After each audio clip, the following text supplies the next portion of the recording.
Good morning, good afternoon, good evening. Welcome to the GMAE show. Today is September 9th, 2022, my local time, 9:03 p.m. My name is Joseph Z Vision X Matting, and I'm all alone here on this wonderful my Friday night. Maybe it's Saturday morning where you are. If you are joining us from the Asia Pacific region, good morning.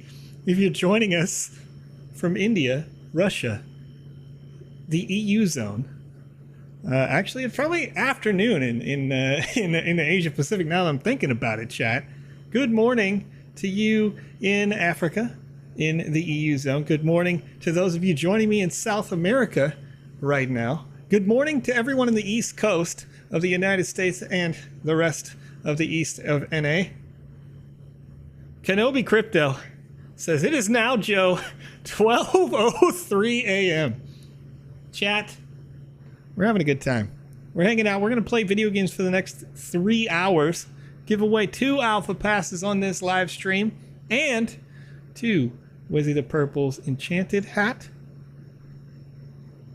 Laser beams in the chat. We were playing a little bit of bird game previously. That's a colloquial name for a card and a board game called Wingspan. And I didn't want to take away the family time. You know what I mean? We're enjoying a little family time here. Why no notification? I actually don't know why Dragon Meta. I'm not sure. But we're here. We're playing the new games inside the Sandbox Game Metaverse. New experiences released today. Atari's Sunnyvale dropped, so we're going to check that out in just a few minutes. And in the meantime, if you have questions about the Sandbox game, if you have questions about the Metaverse, the Game Maker software, VoxEdit, or anything else in the Sandbox ecosystem, feel free to ask me here in the chat. I'll try to answer those questions live as you ask them. I'm going to do my best here, as I do not have Conrad as a producer, to address those questions for you, as he is still out sick over the last couple of days. Chat, we're having a good time playing some video games. So let's get into Atari's Sunnyvale. It's got 7 quests. This is a 2x2 experience, so it's a little bit larger than some of the others. Multiplayer as well. So let's go see what we have in store for us. I'm playing it fresh for you for the first time here live on the show, as I like to do. I will read out the quests a little bit, and then after completing, should time allow, I will try to do a little speed running and give you some tips and tricks on how to increase your times in the high scores list. Now, I'm not as good as PandaPops. I'll give her that, right? You can see us together on the Thursday show where PandaPops regularly does things faster than I do. But maybe I can help you learn a few things inside the metaverse to help increase your space on that high scores list. Or I can just show you a little, if you didn't know where a thing was and I stumble upon it, there we go. You guys did that for me with Steve Aoki's Playhouse a little bit recently. So here we are, running in. First quest that pops right away is find the Vox light scattered across the land. So I'm going to do that as a priority before I run these other quests, I think. Can I? Yes. Okay, there's a ladder here. So here we go. And I'm going to start out by pressing the Z key so I get into a full run speed right away. Don't want to go too slowly. Trying to get these individual voxelite pieces, and these are the blue pieces scattered out across the map. Microphone is picking up some interference. It's not the noise suppression, it's actually the opposite. Because I turned off the noise suppression, you can now hear my AC unit.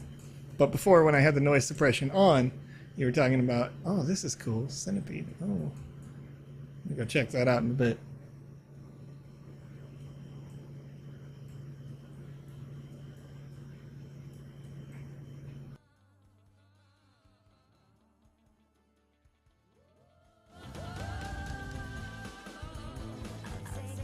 Good morning, Original Ultimatum. How you doing?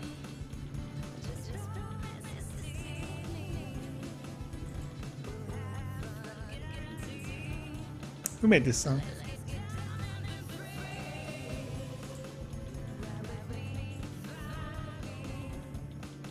Which instance? I want to type /instances in the chat to find that. I'm playing on instance 72112. It has 36 people in it though right now, so it may not allow you to join. Once it gets over that 30 number, usually it'll lock it out unless everybody's joining kind of all at the same time, in which case then it will add those things up. Got some staircases here, a little voxelite. Looks like the voxelite in this particular experience is pretty well spread out. So I think it's going to be a little bit more of a... I would say this is probably a little bit more of a challenge to get your 45 voxelite that are scattered across the land.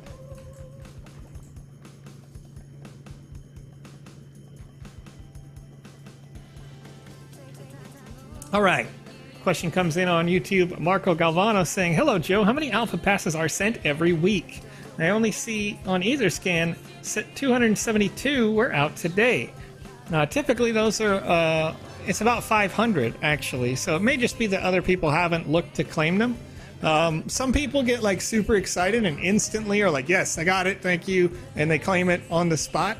Other people will wait until, like, Ethereum is, you know, a little bit less popular because they didn't have the gas or something like that, and then claim it later. Atari land is so huge, hard to find a good route to collect the voxels.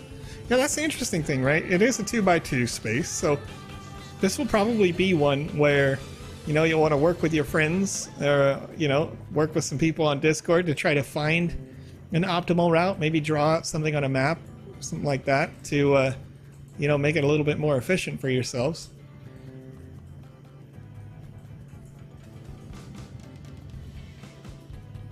Like, I'm sort of, looks like maybe I got that last, or that little bottom quarter over there. Now I'm on to the next quarter of the map. And I'm sure, right, there's typically when these are designed like these, that have the voxelite, they're usually made where you have like 10 or 20% more voxelites than are necessary, so you can kind of find a way to make a nice optimal route if you didn't already.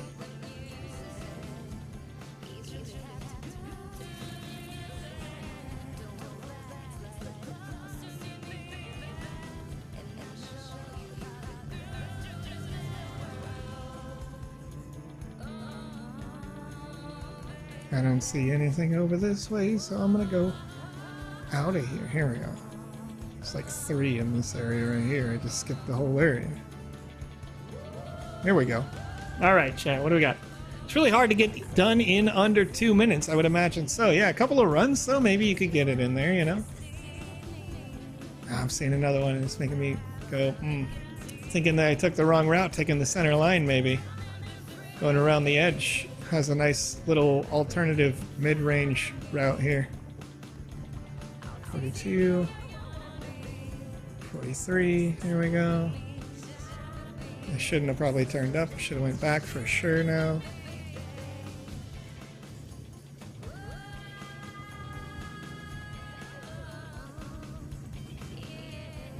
Okay, I got 45.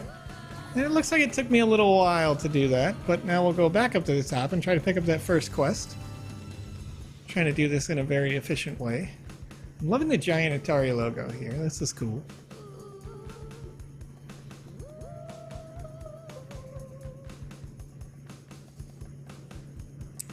Oh, there was one right next to me. Look at that.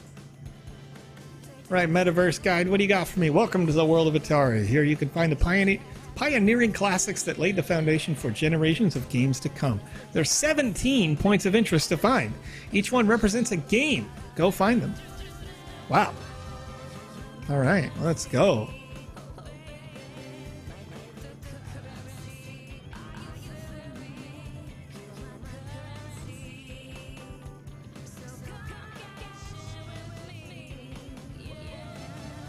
Breakout. Oh. Your intelligence is too artificial to understand. Uh-oh. Oh. That little robot wanted to chat. I feel like I could go over that way, but... yeah. Nope. Okay, I'm bad at games. Here we go. Jump, jump, jump, jump, jump. Walk, walk, walk, climb, climb, climb. Blip, blip, blip, blip. Here we go. Asteroids. Be smarter than the dinosaurs were and destroy asteroids again and again. The greatest shooter of all time. Not the easiest one for sure. Especially if you have 2 left hands. At least I have hands. And that's these 2 kind of debating back and forth with each other. I like it. It's good narrative design there. Where are the other points? I imagine the other points of interest are probably going to be in that direction, but nonetheless. And it's actually far less points of interest than were listed in the text. Interesting. Thought there was going to be a lot of them. Forum for early viewers? You want it? I'll make one. You want me to make one right now? Want me to make you an early viewer form? I'll do it. Do I have emails listed on here? I don't. I'll have to look them up. Alright, make a copy. Copy of 99 TSB Alpha giveaway form. Let's go. Make a copy. Move it over here. I'm gonna make sure responses are turned on. We're gonna do 2 of these on the show, so I'm making one right now for the Alpha Pass. I've got it. There's your link going out right now. Please fix the music. Why is it too loud? Oh, it's too loud, huh? Yes, there will be a giveaway. Fill it out fast. 2, cheaters will be banned from the leaderboard. That is true. 3, you need to KYC in order to collect rewards. That is also true. Slither Kai, yes, it's just myself tonight. That's all right. And I was a little bit late because, you know, I spent some time with the wife. There we go. Link is out in the chat right now over on twitch.tv and youtube.com. If you fill out this form, you'll have your chance to win an Alpha Season 3 pass on this show. I'm going to do 1 more of these and 2 separate forms as well for other NFT giveaways during the show. I'm going to do a 3-hour run, though. So roughly, I'm going to do it about every 45 minutes. But you guys are right. I should do it right now. I should do one right now. Nancy Gianto says, hi, Joe. I won a Wizzy, but it's still not distributed yet. Yes, that does happen sometimes. Alex and I have been super busy. Alex usually does a distribution on that, and usually I remind him. But we've been busy because we got a lot of stuff going on with the alpha, trying to make sure that these products are good. We were playtesting specifically a game earlier today and giving explicit, detailed feedback to the original creators. So that we can make sure that when they come out in the later portions of the alpha, that they're high-quality experiences. All right, Bori1991, Jazzwolf has relinked the same link. There we go. Speed ran that form. Very good. I'll close it down probably in about 2 more minutes. There's about 47 responses right now, so make sure you get it filled out if you can. Okay, do not pay attention to my assistant. I programmed it. All right, okay, play a little Pong, Deadlord, breakdancing. I'm definitely going to have a bad time. Not a poor experience, but literally a bad time on this run right here. Got to go fast, you know. Hey, there was a blue 4.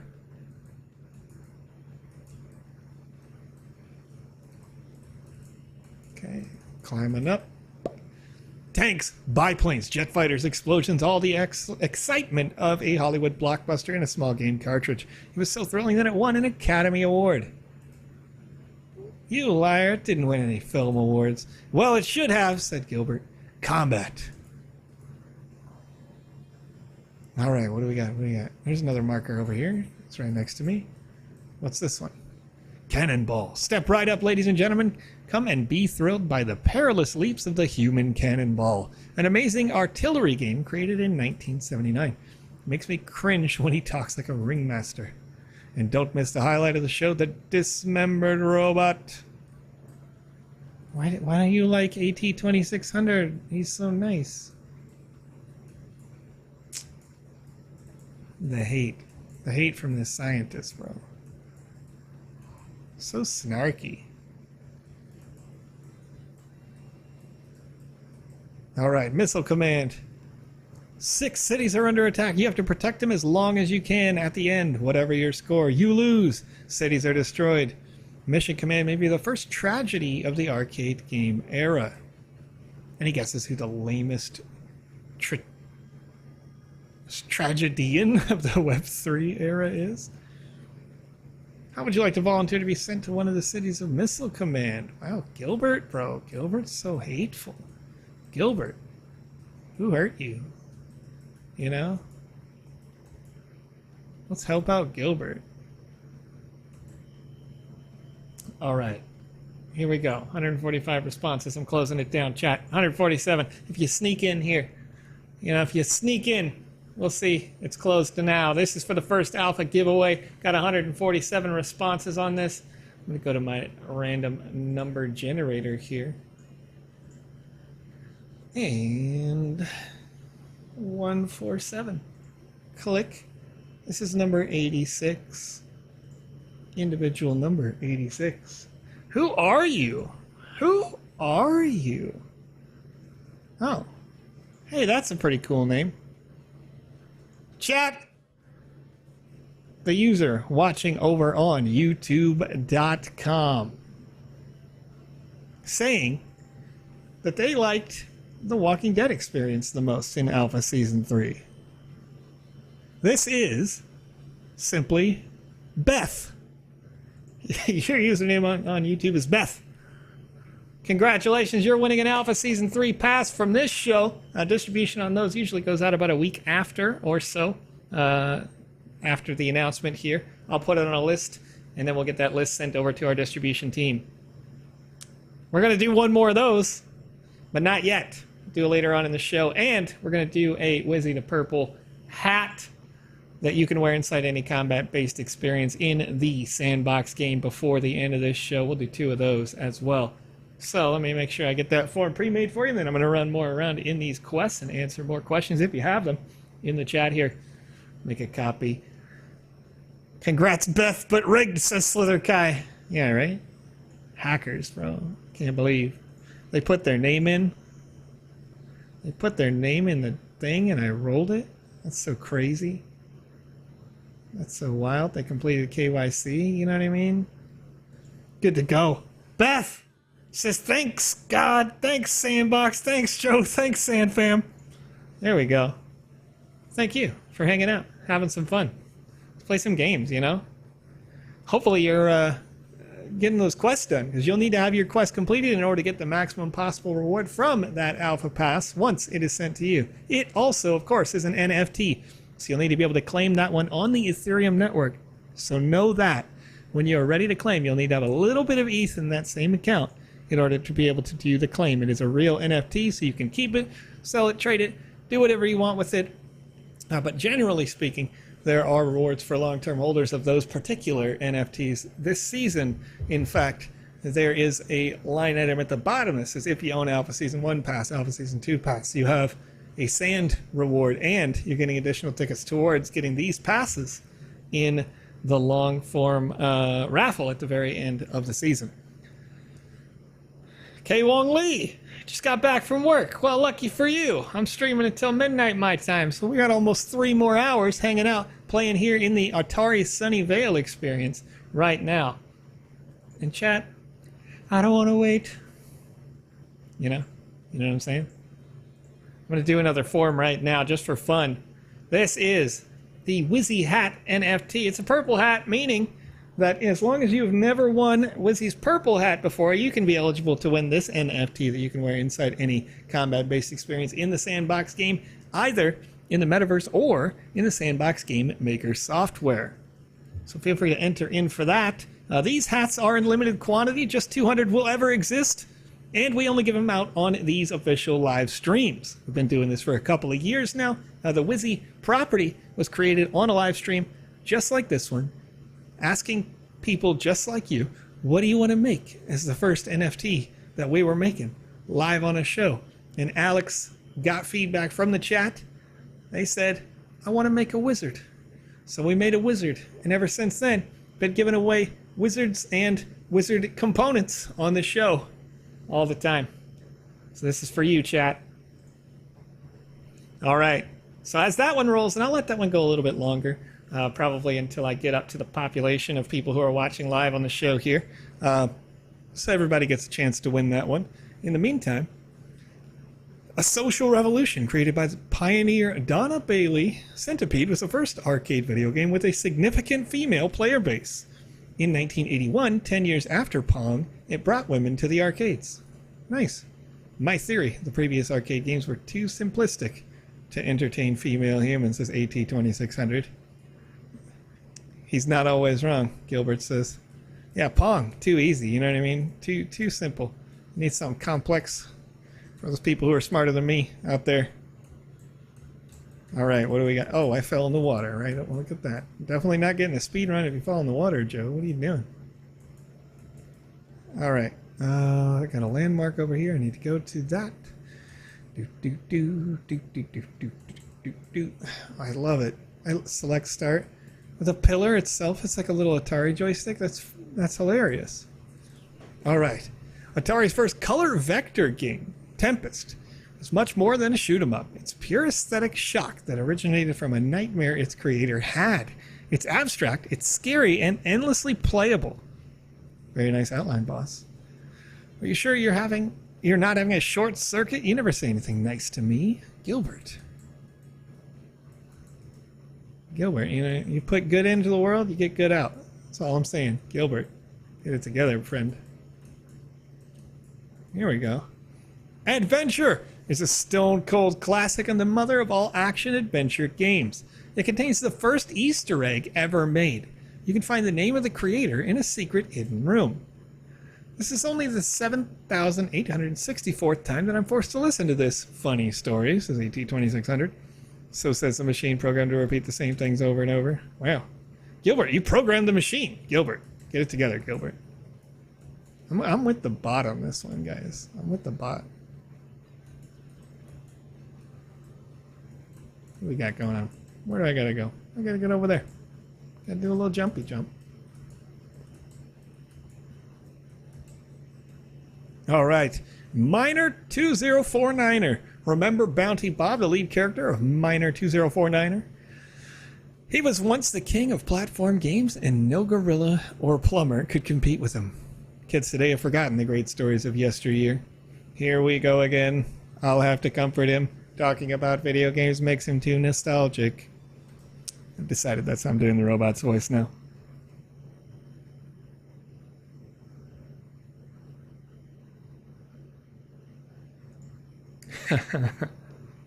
Sniff. Sorry, I realize this is all very personal to me.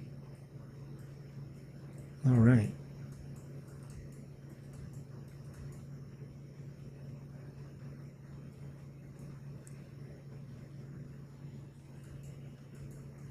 What's up here? What you got? What's this one? Millipede! Harder, faster, deadlier. The not-so-long-awaited sequel to Centipede. Flying and crawling insects fill the screen, and you're just an elf with a bow. In terms of difficulty, Millipede was insane. At that time, humans had not yet invented a spray to kill invading insects, primitive creatures. Yeah, well, machines were supposed to rule the world, and we're still waiting, so... Hey, don't... Listen, Gilbert, don't instigate the machine takeover, alright? They just flick a switch, you know what I mean? Just flick a switch. Easy. I protected myself. My network's name is Skynet. It really is, actually. I'd be like, don't look here. Don't look over here, you know? Don't look over here. I love it. How much sand can we get if we have an alpha pass? 500? So by default, Prihatma over on YouTube asked this question. By default, it's 250, but you guys have been participating in the staking of sand tokens. So far, we're already over 60% on the bonus. That bonus can go up to 100%, meaning that there will be double 250. So, assuming we get to that 100%, yes, you're right. It would be 500 if you had the alpha pass. All right. We got 191 people in the chat, 167 responses so far. Keep in mind, of course, if you enter twice on the form, you are ineligible. So make sure you just enter once for this NFT. This is not the alpha pass, but it is the Wizzy NFT hat that you can wear inside any combat-based experience in the Sandbox game. I think I'll shut it down probably when it gets like 175-ish, because the responses have kind of slowed right now. All right, okay then, rule the world, but don't forget to finish Sword Quest, please. All right, hey, here we go. All right, what do we got? Got another one.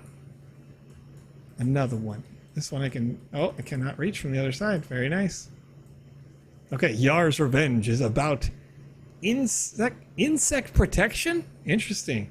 Yar is like an intergalactic dragonfly, and you're controlling this giant creature that's thirsty for revenge. It was the best-selling game for the Atari 2600.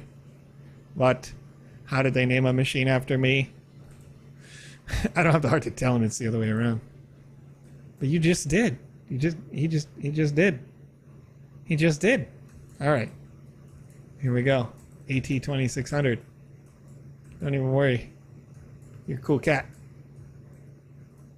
You're your own machine. You're not named after anybody else. Don't even... No. You're original. Gilbert. How can you not like Bentley Bear? He's fluffy, wears a sorcerer hat, and steals gems belonging to rich people. There are many castles in Crystal Castles, but only one king, Bentley. I never understood how you could love such a terrifying game. Gosh, I hate bears. He thinks Paddington is a horror movie. Wow. All right, what do we got? We got one over there, we got one over there, we got one over here.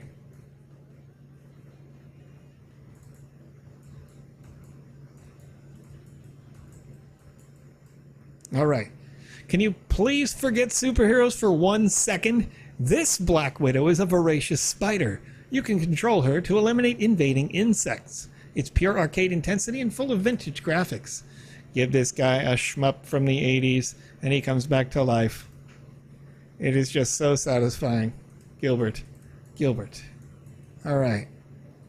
Shmup, for those who don't know, means shoot 'em up. Shoot 'em up. It's just an amalgamation over the time. You know, way back then they didn't even call it a shoot 'em up. I don't think, anyway. I could be wrong. Maybe that is has always been a thing. I don't recall shoot 'em ups being a genre, though. All right, I'm gonna go ahead and close down that form now. Yeah, we had 6 people reply to the form saying they did not yet KYC. If you are one of those 6 people who had not yet KYC'd, just know that the only way you can win an Alpha Pass, whether it is in this contest or any other, is if you have KYC'd. So if your account is not already, go over to the website at sandbox.game, click in the top right on your little logo or avatar that you set for yourself, go down to settings and do the know your customer procedure. If you don't do that, you're not eligible to win the sand tokens and you're not eligible to win these passes. This particular one, the Wizzy, the purple NFT, you could win, but only because that is a distribution directly from Alex Florez to the community as a thank you. So you are eligible to win this one in particular if it says that you had not KYC'd, but once again, just want to remind you that for the sand prizes for the Alpha Pass, you will need to be. So get on over there, get that finished. It only takes a couple of minutes, and it came through for me very quickly. All right, so we got 185 people right now. 1 through 185. I'm going to roll that. User number 123 is the winner here. Who is that? This one. Over on Twitch.tv. Which experience are you liking most in Alpha Season 3? They said they wanted to search for the duck in the Alpha lobby. And this was actually kind of a contest that Alex made up out of the blue over on his Twitter. The creator of this asset had made that contest while he was live on a show because he found in the N key here where it shows you what NFTs you could have, he had found that there was a little duck in there, and he said if anybody could show me where it was, that he was going to give them an NFT. And somebody did find it maybe a week later, or something like that. It was not actually like, I'm not sure if it was like super well hidden, or if the original dev had buried the duck originally and realized that it wasn't like out in the public and moved it up. Either way, it ended up being a really fun contest to see who came out with that first on socials. Anyway, over on Twitch.tv, this is TREBORBACKWARDS. Trebor backwards. Because they added it after. Exactly. All right. Mr. Furious X on the screen and in the chat saying, congratulations to you, winner, and rigged. At this point, it's just a good meme, right? Just a good joke in the community. Everybody likes to do that. I think that it really sparked up where people made the rigged joke after one person had brought it up in a chat, and the last Game Jam winning competition for the GMAE show, that was the theme. the winner ended up having an experience that was really good and fun and funny, but a bunch of like YouTube screens and Twitch TV screens were like acting like they were an audience for the very last scene, and many of them said rigged on the thing because it was funny. It's a good one. I like it. I like that it's really like evolved into this its own little joke. Somebody's literally got avatars now for our little emojis that say rigged. That's pretty funny. Cold cuts and cheese. I like that. King of Crypto's got them right now as well. That's pretty funny. How long does it take to get a response for the Game Maker Fund? Awaku Alston. The Game Maker Fund response is typically, quite honestly, if they draw you, they'll give you a response, like if they like what you are working on. But in terms of scale, I think there's probably, I think it's 30 staff members out of our 300 are affiliated with the Game Maker Fund specifically. And we get hundreds of requests every day, so it may take some time for them to say like, hey, that's a really high quality project, and we would like to fund it, essentially, right? It does take a while for any sort of response, and you may not receive one, but if you like what your product is, you got a high quality thing going on, and you think maybe it was just overlooked or missed, you could always resubmit that, but I would recommend not doing so more than like waiting 90 days or so before you do that. But also keep in mind that if they did see your project, and they didn't like what they saw at the time, then it may need some improvement before you want to resubmit that. Maybe some changes, some proof of good high quality animations, some proof of high quality narrative design, things like that. Some good proof of concept. And it definitely helps, and you can earn money along the way, if you have won one of our Game Jam competitions. So look out for those. They come out, I think it's about 2 per month, roughly, therein. So if you had an experience that you wanted to submit for that and said, hey, I am already a Game Jam winner, that helps a whole bunch, and you win some money along the way.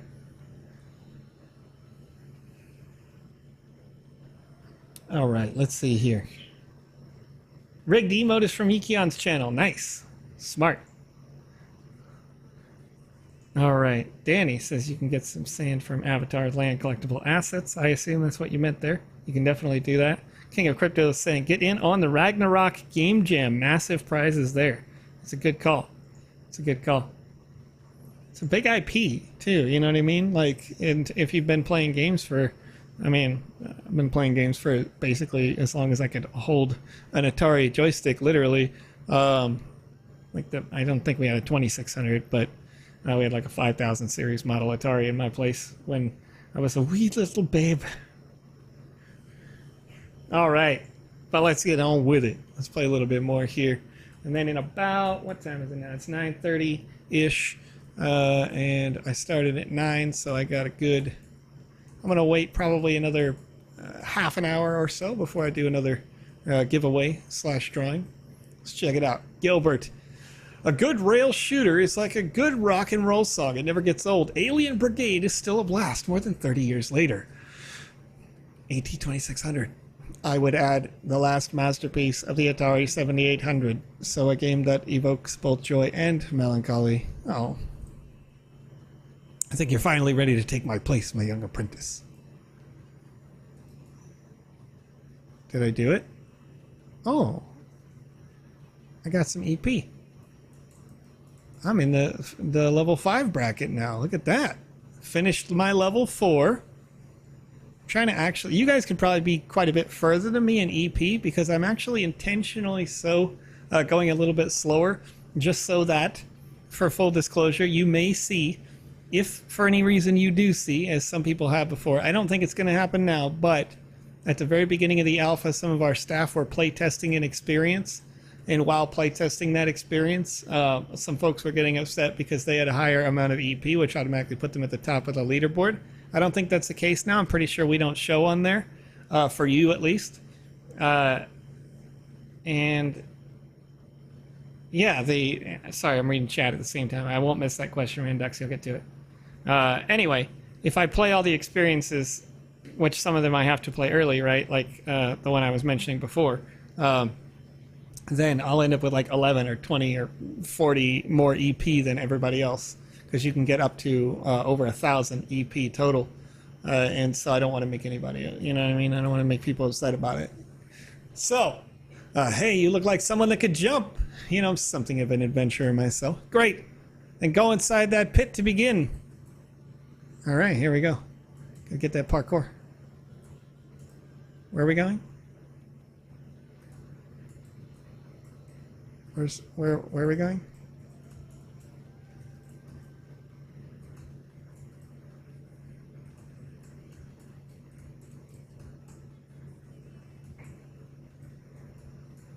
Sometimes it feels like somebody's racing me. All right. I cheated. I skipped half the map. Skipped half that parkour, chat. First try. Easy game, you know? See if I can do it faster. I'm sure I could have done that faster. Is there like a down? Oh, you're just supposed to go down and all the way around. No way, bro. No way, bro. You gotta not slip slide off that little surface over there, but for sure you do not want to. Oh my goodness, jump, Joe, you know what I mean? That's the shortcut. I did that too. There we go. Yeah, I mean, I think anybody who's played enough of the Sandbox just kind of go like, all right, I'm gonna come over here and just skip everything, right? Is that backwards? No, I'm supposed to go. Oh yeah, okay. You were supposed to go around the red blocks, and it's walled in by that glass panel, so you must go around the red blocks. But jump on the red mushroom, go to there. Yeah, okay.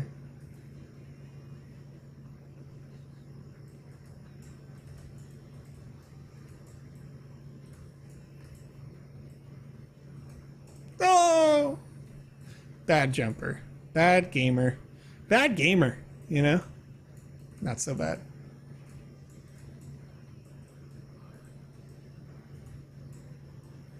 I don't think I can make that jump if I wanted to. So yeah, this will be the fastest overall route. Yeah, alright, cool. I feel good about that one. Feel good about that. Pretty good time for my first run. Okay, so I've recognized... Oh, I opened up the color code without knowing it. Oh, Happy Gamer is just like, what up? Yeah, I know. There it is in the chat. 1, 4, 3, 2, 2. Boom. Happy Gamer. Just helping out the whole everybody. Where did we find it? I remember finding the number 4 around the map. I knew that was blue. Saved Minds Think Alike says, you got this. Got good. There we go. I like it. This is the way. So Joe, is the D&D game you guys streamed earlier a normal thing you do, or is that something you guys started during the alpha? Also, how is Half Dork's power? It was a lightning storm, so I know it went out for just like a couple of minutes, but it was smarter and safer to keep your computer off during one of those. So seemed okay, you know.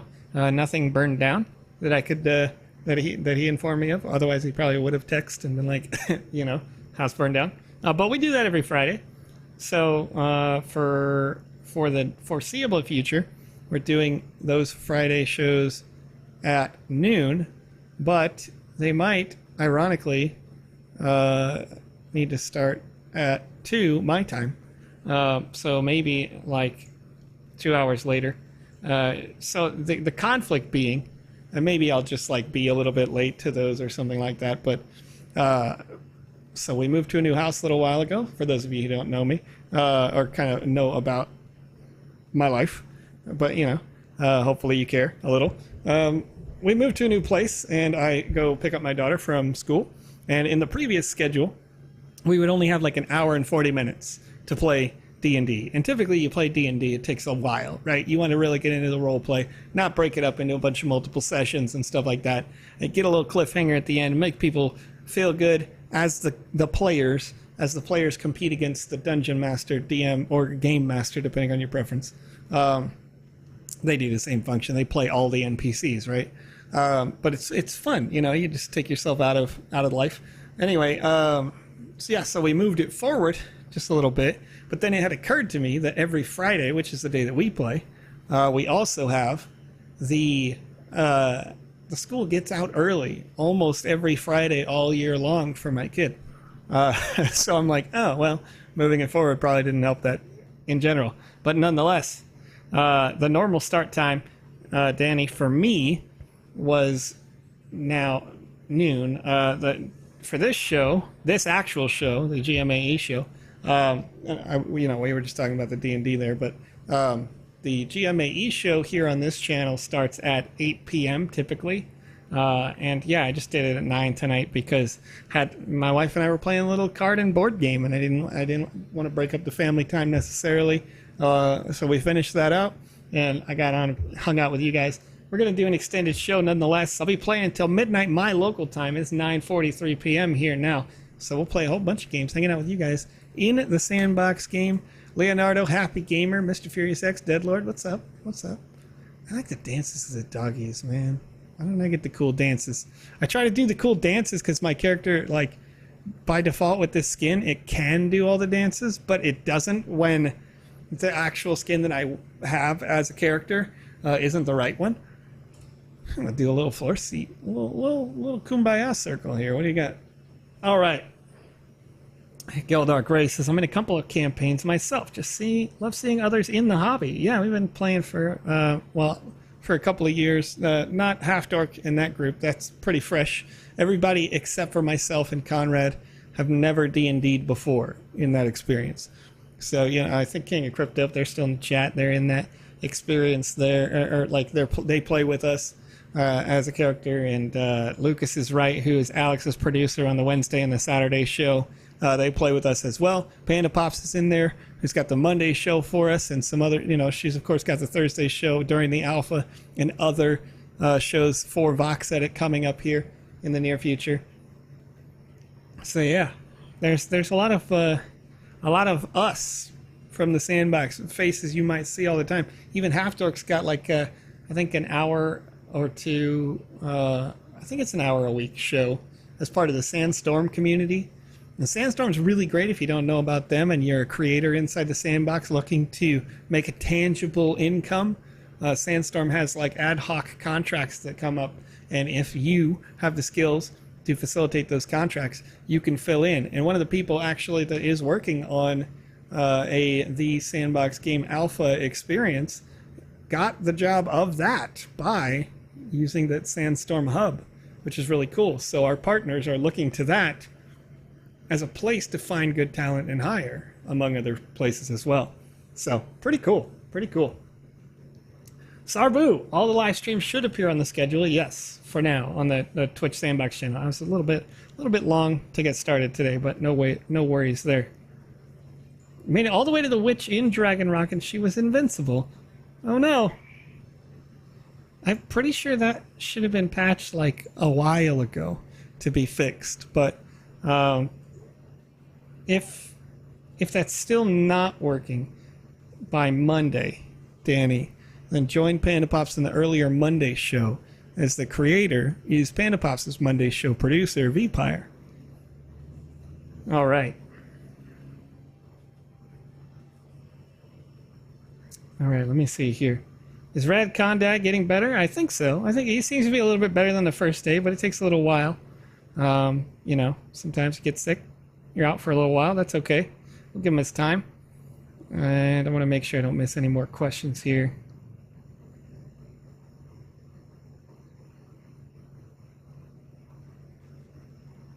All right, Starkov 101 saying, and I'm going to bring this up because I want to address this. We get this question all the time.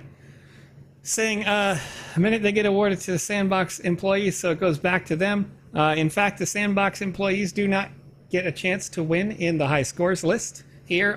So if we do get really good times, what's up, Novian23?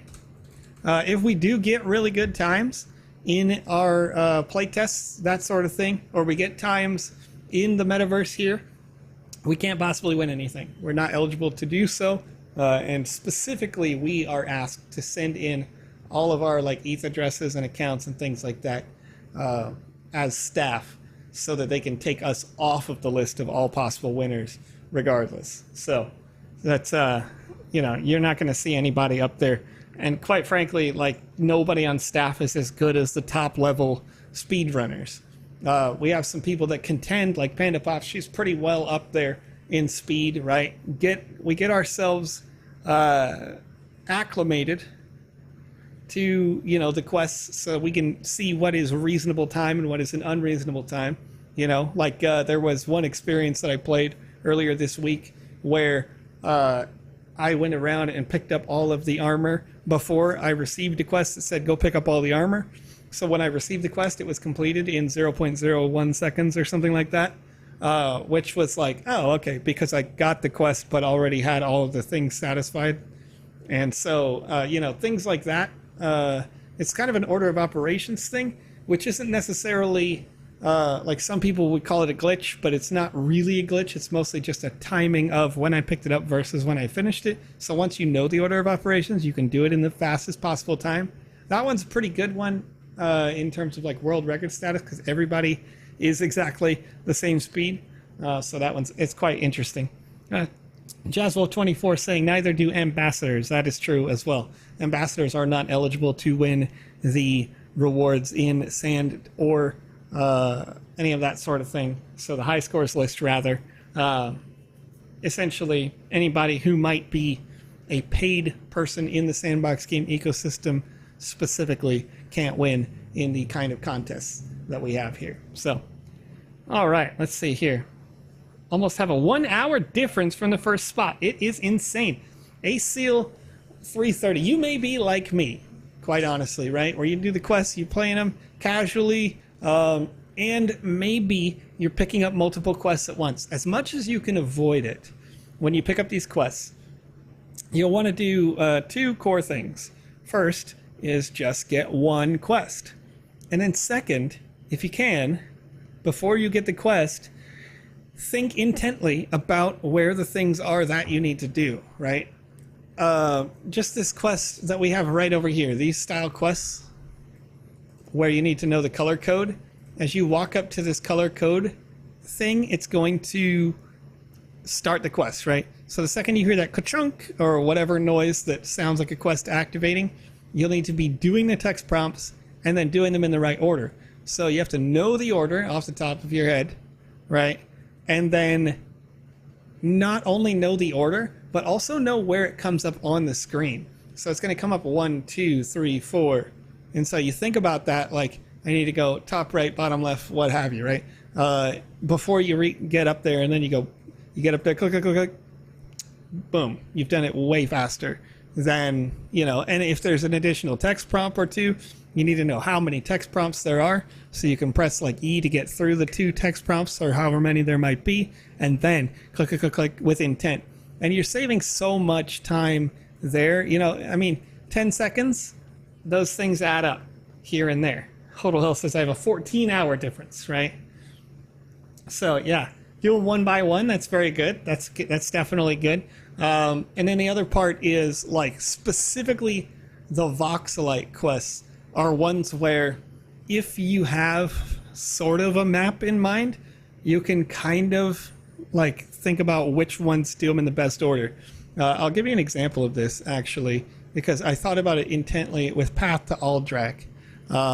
I don't know how close I am to the top positions or anything like that, but I know that when you spawn into the path to Aldrak, you are facing in the wrong direction by default in terms of what's the fastest and most efficient way to get the Voxelite. So I turn around and I come this way, and you make sure to press this E so you don't have to hold shift. And the reason why this one is, in my opinion, the wrong direction, and that you'll want to go this way first, is because there is a second path back of more Voxelite nodes that we can grab. So as I come around the corner here, and I'm grabbing all these Voxelites, let me see, I almost missed, oh. So I'm definitely going to not get a best time on this, but that's okay. As we come back here, we're wrapping around and we're seeing this new line of Voxelite nodes on the right side of the section, instead of them just being down the center. And that allows for, see, this one might actually have taken me more time than necessary, but I can grab this one on the right, and we'll come back into the center, and this only has one line up and down. So if I had just gone straight, I definitely would have added 10, 15 seconds worth of walking for no reason. And there I got 1:01 instead of 58, which is my best personal time. I'm sure you could shave down the time, like on that one there where I went up right here. I think this one in particular was a waste of time because I came up over this ledge and then I stopped and turned back, and you can fumble on the stairs a little bit. So I probably wasted a good second or two just fumbling up the stairs instead of continuing straight down, because I can see there are a few more Voxelite at the end of this tunnel here, or like right before the portal rather. So I could have grabbed this, grabbed that in less time than it took to climb and come back over here, or grabbed that center one, came straight through and then turned right. That's probably even faster to satisfy those Voxelites. But, you know, so you think about that with intent. If you really are looking to get those like top level times and you want to get into that like top whatever 100, 200, something like that to get the best leaderboard prizes, that's kind of the way that those folks think about things. And then there's another side as well where I could be totally wrong in that you spawn in and you're looking this way. If I, when I spawn, can type quickly /respawn, right, and press enter, you could press enter, and it, by going up, you can see your most recent commands, right? Instances, respawn, when I said hi to somebody, right? They're all in the queue of just pressing up and enter. So I can up, enter, and respawn very quickly. So I could have run this way, collected all these Voxelites, up, enter, respawn, and then going, turn around, go that way, ding, ding, you know, and go get these other Voxelites. And maybe this is faster. So it's worth a couple of attempts, but it's also, like I said, consciously mapping the zone in your mind for what components are there, where they are, how many times do you go upstairs, because it's faster to walk on a flat plane than to go upstairs, and it's much faster to fall than it is to run. So there are different kinds of strategies you'll want to consider.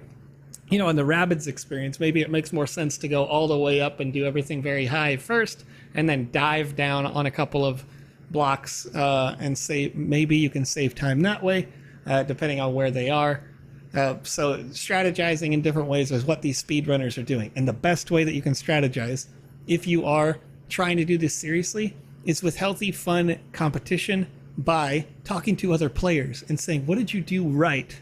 And then when you succeed at something, sharing that so that everybody knows, like, you're, you know, and then you're just competing for who has the best skill, not necessarily who has the best strategy. And that's how speed running communities really grow in games that have been out for 10, 20, 30 years.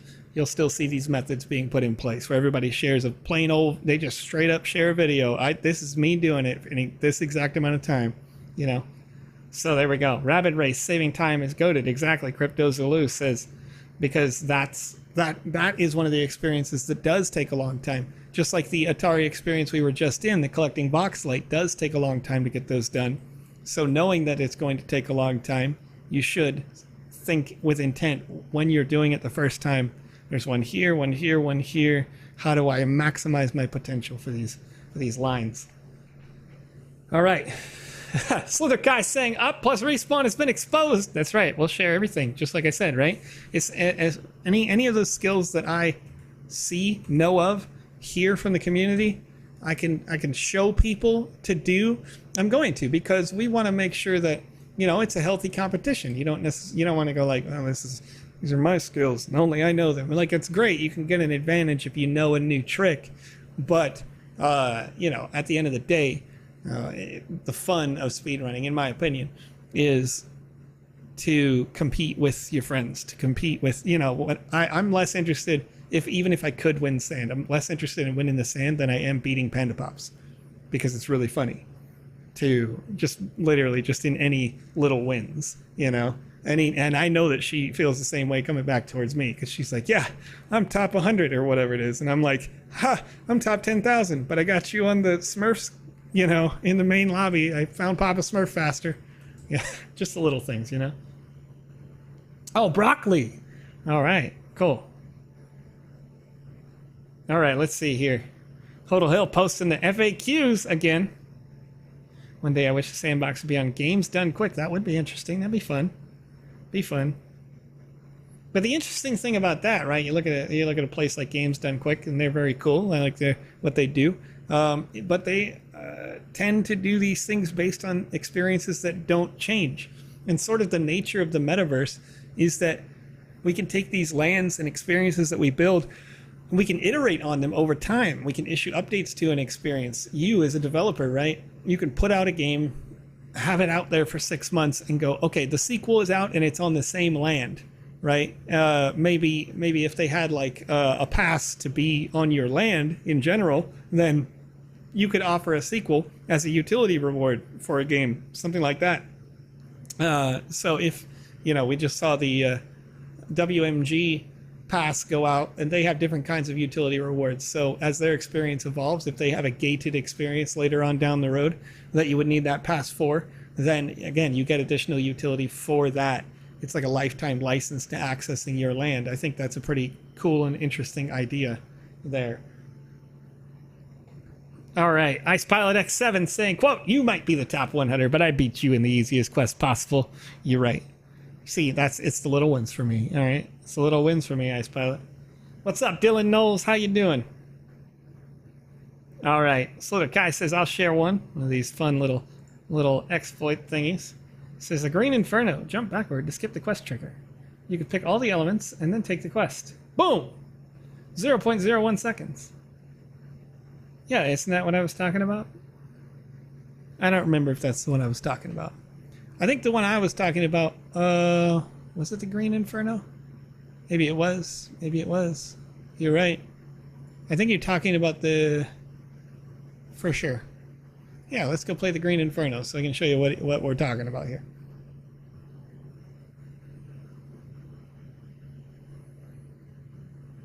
Oh, this isn't the one I was talking about. This is a different one. But you're saying step backwards to pick up all the elements. So we're not going to step forwards and trigger this person. But we are going to climb here right away. Wait. Wait, what? Oh no! What did I do? Did I do it wrong? I did it wrong, I think.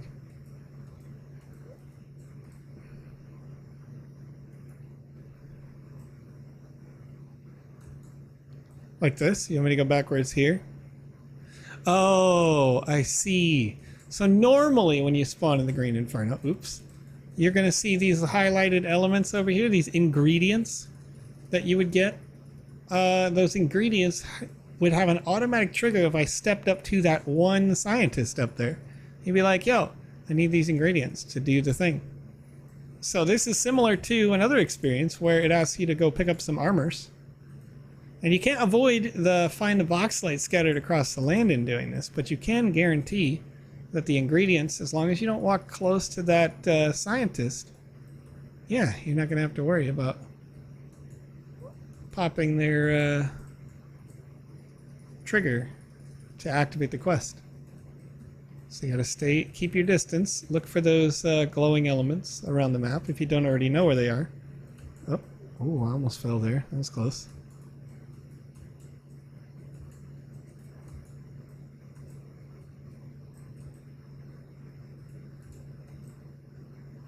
There we go, I got one ingredient there. The bee's pushing me around. And I got a key that I'm going to need for something else.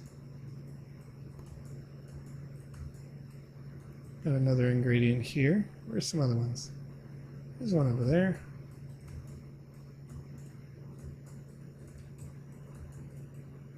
I think there's one up there. In the back. I'm going to try to avoid the scientists. I'm going to go around the back here. Oh, hey, number 3 for the numbers quest. Fun fact about this numbers quest. The very first time that I ever did it, I did it on a live show.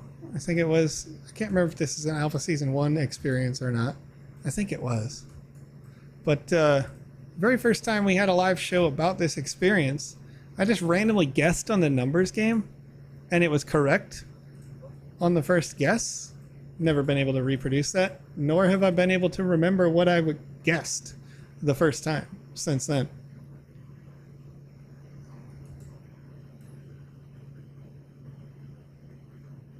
That was wild. Hodel Hill was there. There we go.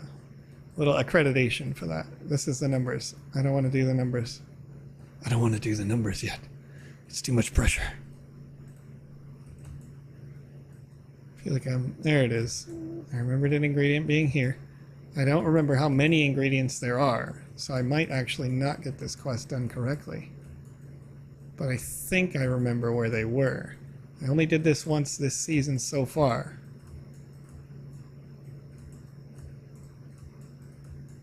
Here's another component way over there. Wonder if I see anything else over here. Yep, there's one down here. So I'm gonna go get that. There we go. I almost would have missed that one, I think.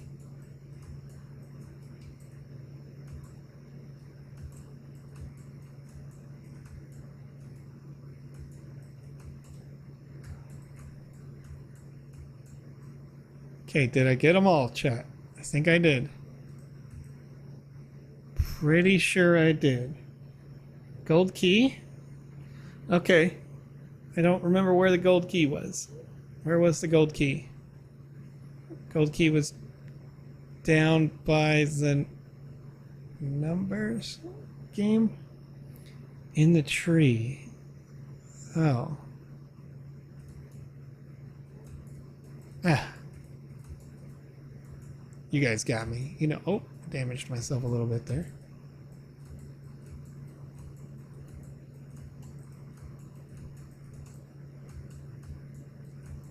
Oh, there it is. Yeah, on the platform over here. Gold key. All right, we got the gold key. Is this everything then? Check inventory local, which is this quest items section. So I got a gold key. I got the silver key. I got 1, 2, 3, 4, 5, 6, 7, 8, 9, 10 ingredients, but I don't remember if 10 ingredients was the number he asks for. And if I missed something, silver key on top of Skinny Parkour Mountain. I got that one. Yes, 10, 10, 10, 10. It is. Okay, great. So that means that I can just go turn it in. Just gotta walk up to this gentleman. What's up? Spam the keys. Yes. Open.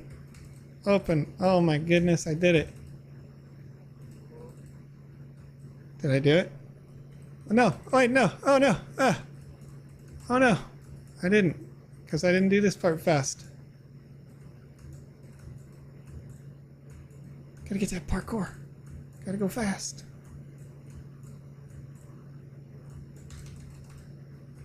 You can speak to him when he's just hanging there. Oh no, I got the 4 objectives quest. I picked it up real quick. Oh jeez.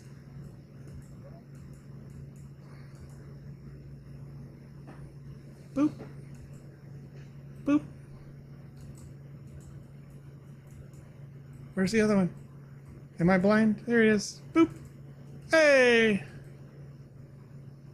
Okay. Did I do good? Chat, did I do good? I'm missing the numbers quest. Oh. Oh. Oh. Bear. Why you gotta be a hater? Bear. You're a bear. We were just hanging out. I could have let you exist in nature. But you beat me up. I'll get my revenge, bear. If you stand in the right spot, you end up halfway up the tree when it pops out. Nice. All right. iOS code saying, when I play Atari Crystal Castle, the camera is locked in direction and distance, and movement is awkward. Is that a bug, or is it just me? Does it happen every time? iOS?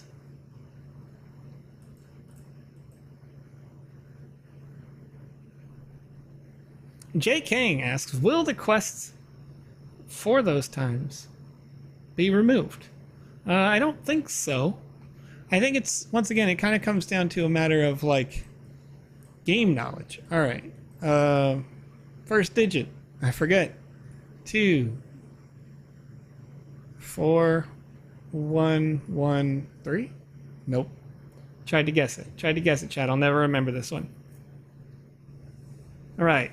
4, 2, 1, 3, 1. Okay, chat's got me. 4, 2, 1, 3, 1. How did I get that right the first time I ever did this? I have no idea. I have no idea. A duck! You got me with these ducks.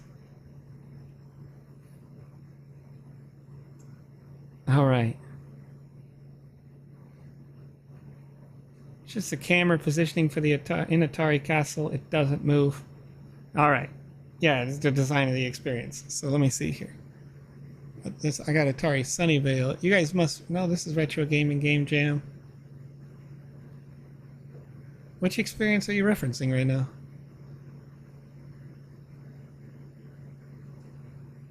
Is this the Retro Game Jam experience that you're talking about? I don't see another one open. Oh, here it is. Atari Crystal Castles. Wow, I missed this one today. All right, let's go play it. Let's go see what we're talking about here. All right? I'll let you know. So some of that, if you don't know already, you can design different camera angles. Yeah, this one is an isometric camera angle. Absolutely. You only move with WASD. You don't use the mouse in these experiences. But these experiences are designed like this with intent, because it is supposed to give you that, like, retro gaming feel, right? All right, speak. Help Bentley Bear. Help! Bentley Bear's regalia has been stolen. Can you help find them? Sure. Yeah, let's go.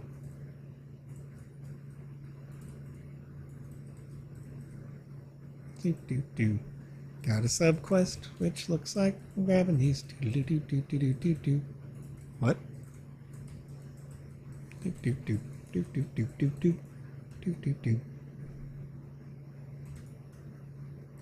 Oh no, I missed a few.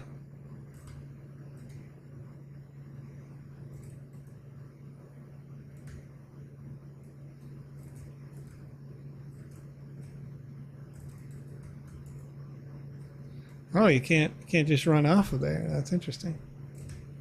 Can't leave yet, 'cause I did get them all. Do. Got him.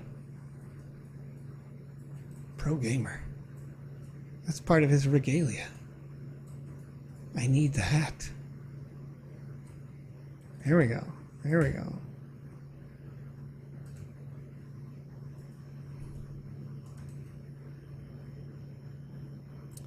Oh, who's reading right now? Capone Gaming? Is that you? Take some trials, but eventually it's worth the time. The real pain is the ledger map. I've already spent 20 plus hours. Slither Kai, really? I liked that experience. That was a lot of fun. I thought. But I'm just a dude on the internet. You know what I mean? You got this. Okay, I feel like I shouldn't walk into the bees. Oh yeah, they're a threat. Yeah, they're definitely trying to attack me. They're hackers for sure, dude.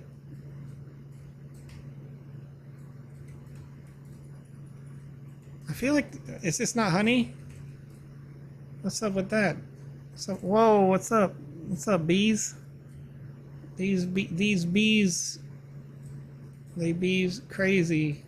I don't know what I'm saying anymore. Here we go. Get that. I tried to take the bees to the honey and it didn't work. They don't care. They're like, nah, dude, we're bees. Pick up your weapon. I'll do it, I swear. Can I use these? Wait, can I use these? Oh my gosh. I press I and I can use them? Alright. Okay. Here we go. Bees, you don't stand a chance.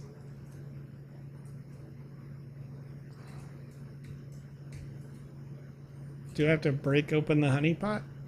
Can I break open the honey pot? Oh, it just heals. The honey pot's healing. Oh, good for you. That's smart. Who's this? Millipede hero. Haha. These little guys are nothing compared to the millipede. Let me help you.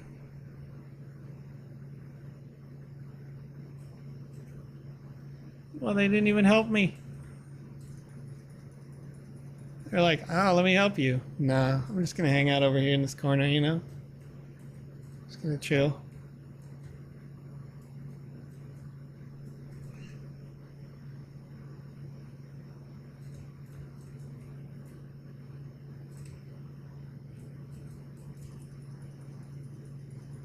I'm getting beesed up.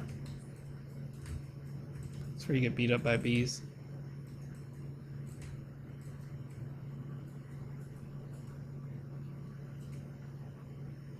So I get, one of the cool things about this particular experience, I'd say, is quite honestly at like tighter camera angles. I don't really like mazes, just in general, right? Like when you're playing in a first-person mode or something like that, it's like you're gonna get lost. You know, best of luck. You got lost. But in this experience, because it is using this isometric camera angle, I don't feel like I instantly get lost, which is nice.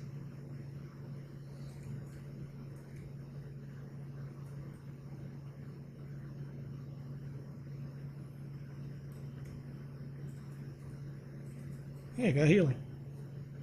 Wait, why don't? Oh, okay. This is proximity-based one. It's got a red door switch. Excuse me. A nasty tree wants to fight. I have defeated a nasty tree. Purple door switch. I'm just going to activate all of these. Blue door switch.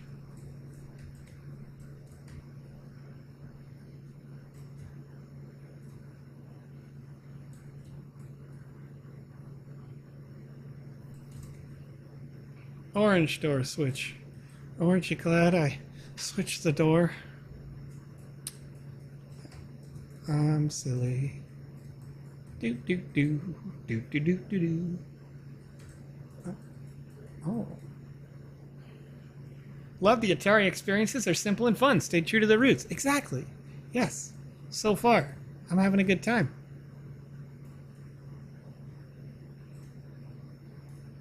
All right. I mean, it's a relatively simple puzzle, you know, but in a good way. It's not like, especially in a community that is heavily speedrun focused, a simple puzzle like this can be refined, but it's not going to be so like varied in skill level that the times are wildly different and people say that can never happen, right? So I really like that. All right, what do we got here? Going up. I'm climbing. Oh, hey, what's up, bees?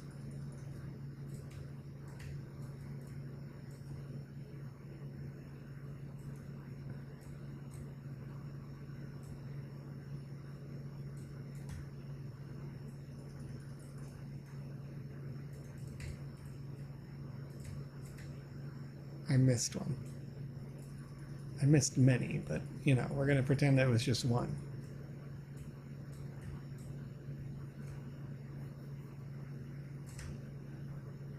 No. Wait.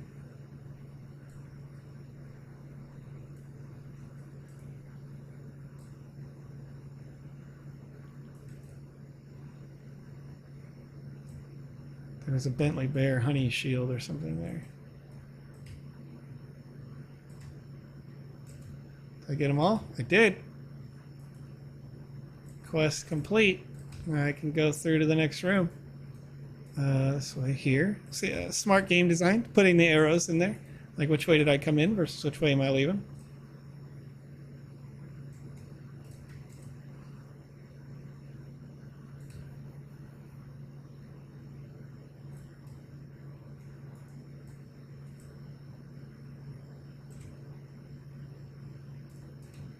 No. No. Okay. Come back this way because I made a mistake. Do. Okay. Climb up. Oh.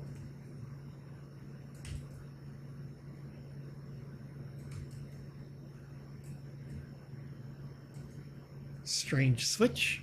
It's interesting too, as I'm playing this experience, having these like, normally, not a huge fan of invisible walls, but with the isometric style like this, and knowing that it's like classic game centric, the invisible walls not bothering me at all, actually.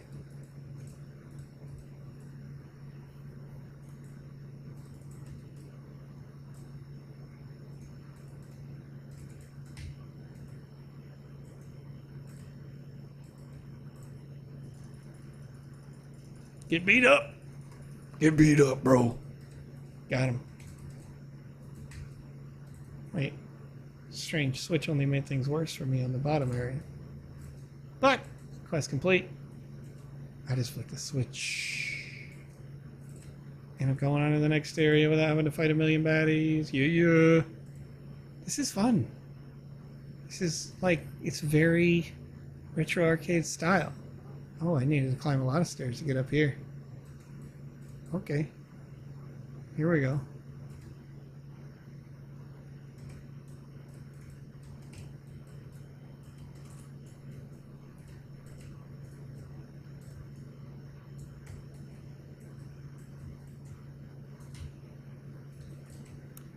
Oh man, why am I super speed right here? Whoa, that's crazy.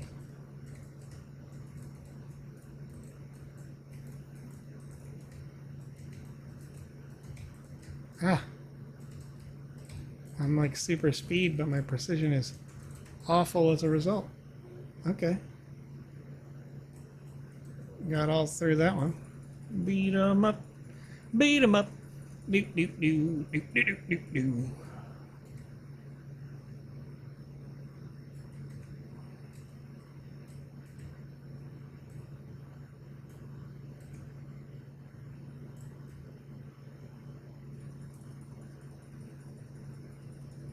Sprinting, Z key, Joe. Yeah, I didn't even realize I accidentally hit it.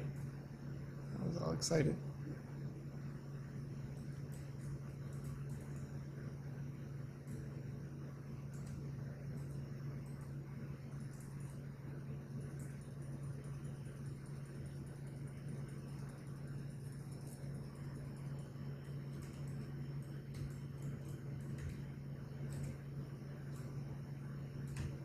Time is it? We got 10:19. Ooh. How about after I finish this quest, let's start up another little giveaway for him. What do you think about that? Sound like something we could do? Think you missed an armor piece in the previous room. Oh no! I'm gonna go back before I complete this quest or whatever. Wait. Oh no, I already have this thing. Equip all the gears. Put it on the Wizzy hat just because I like it.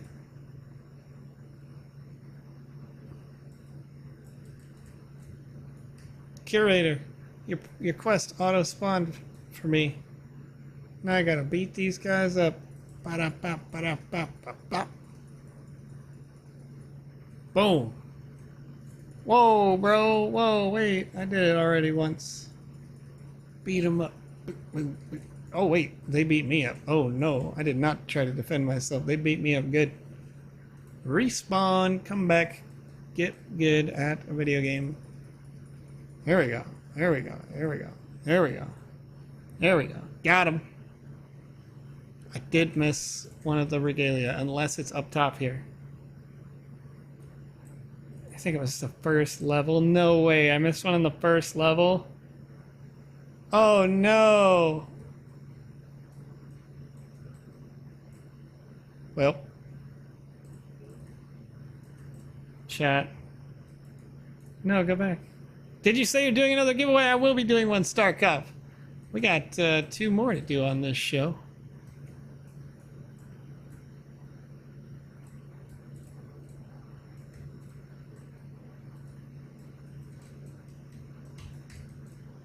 Going this way.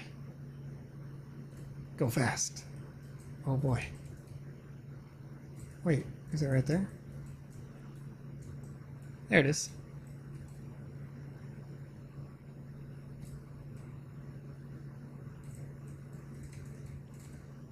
There we go. Woo! The golden sword. New objective unlocked. Return them to collect a special prize. That's probably the teleporter, I assume.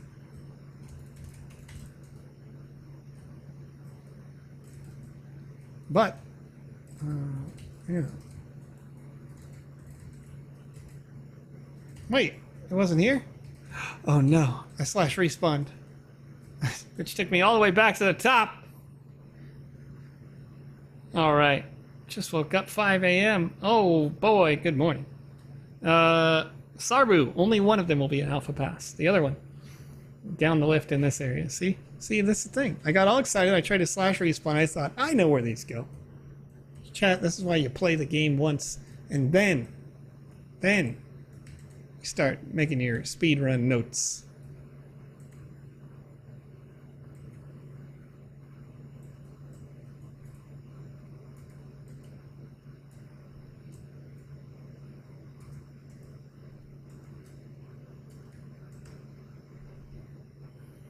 Slow at first, then faster. Exactly. Exactly.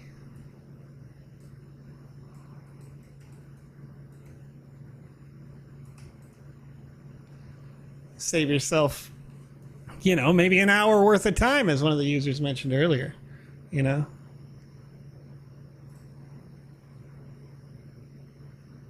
Do I need to go the stairs over there? Yes. Got all excited, ran around the wrong way. Had to talk to the curator, 40 meters away now. Curator is fairly near. Where's the door and why am I so silly? Here we go.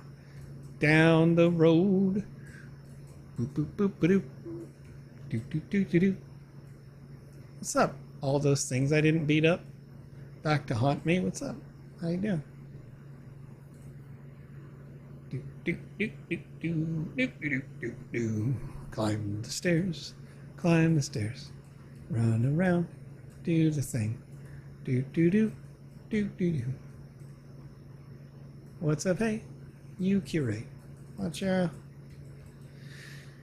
It's the curator.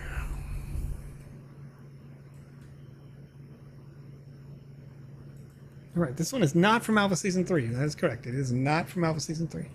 Have you found the missing regalia? Give me that sword, bro. Look at that. Look at that golden sword. Nice little effect to it. It could have helped me come up here and fight these guys. I wouldn't have died. And then I would have gone in the thing and traveled to Sunnyvale. So that one takes you back to the thing. Now, interesting. I'm gonna type /respawn.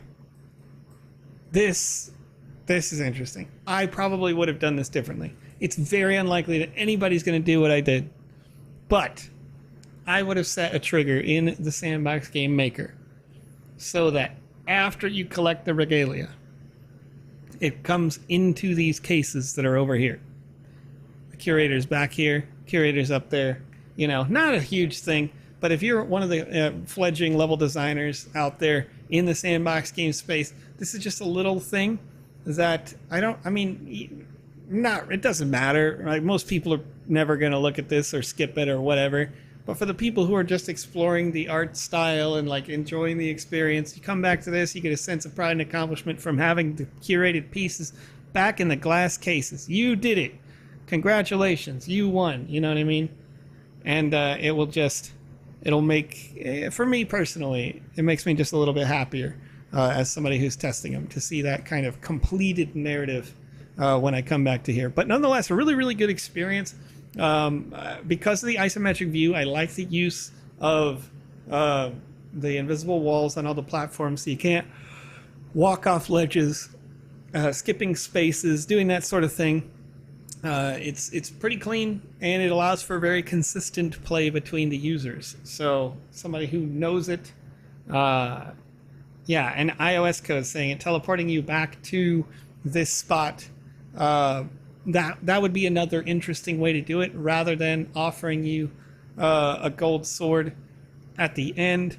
Maybe the gold sword is simply there as like an additional piece instead of the curator, or the Atari historian could be standing there next to it or something, right? The one you see down here in this corner could be standing next to the gold sword and be like, here, you're going to need this for this last fight. You get all the, you combine the powers of all the elements and then go through that portal. Instead of going back to the hub, you come back to here.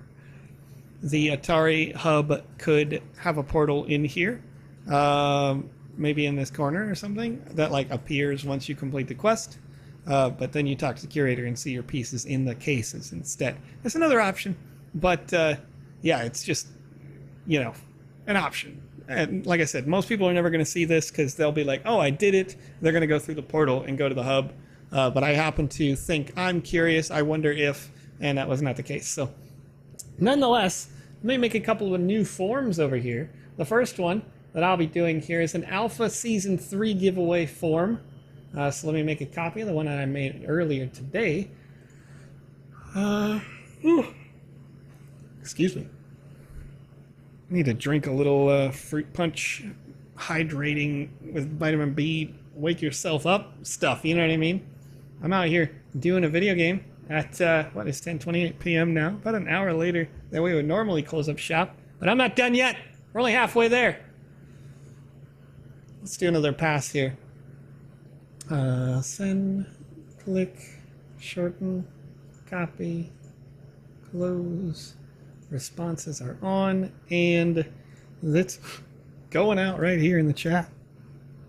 I think. Oh, I pasted on the wrong thing.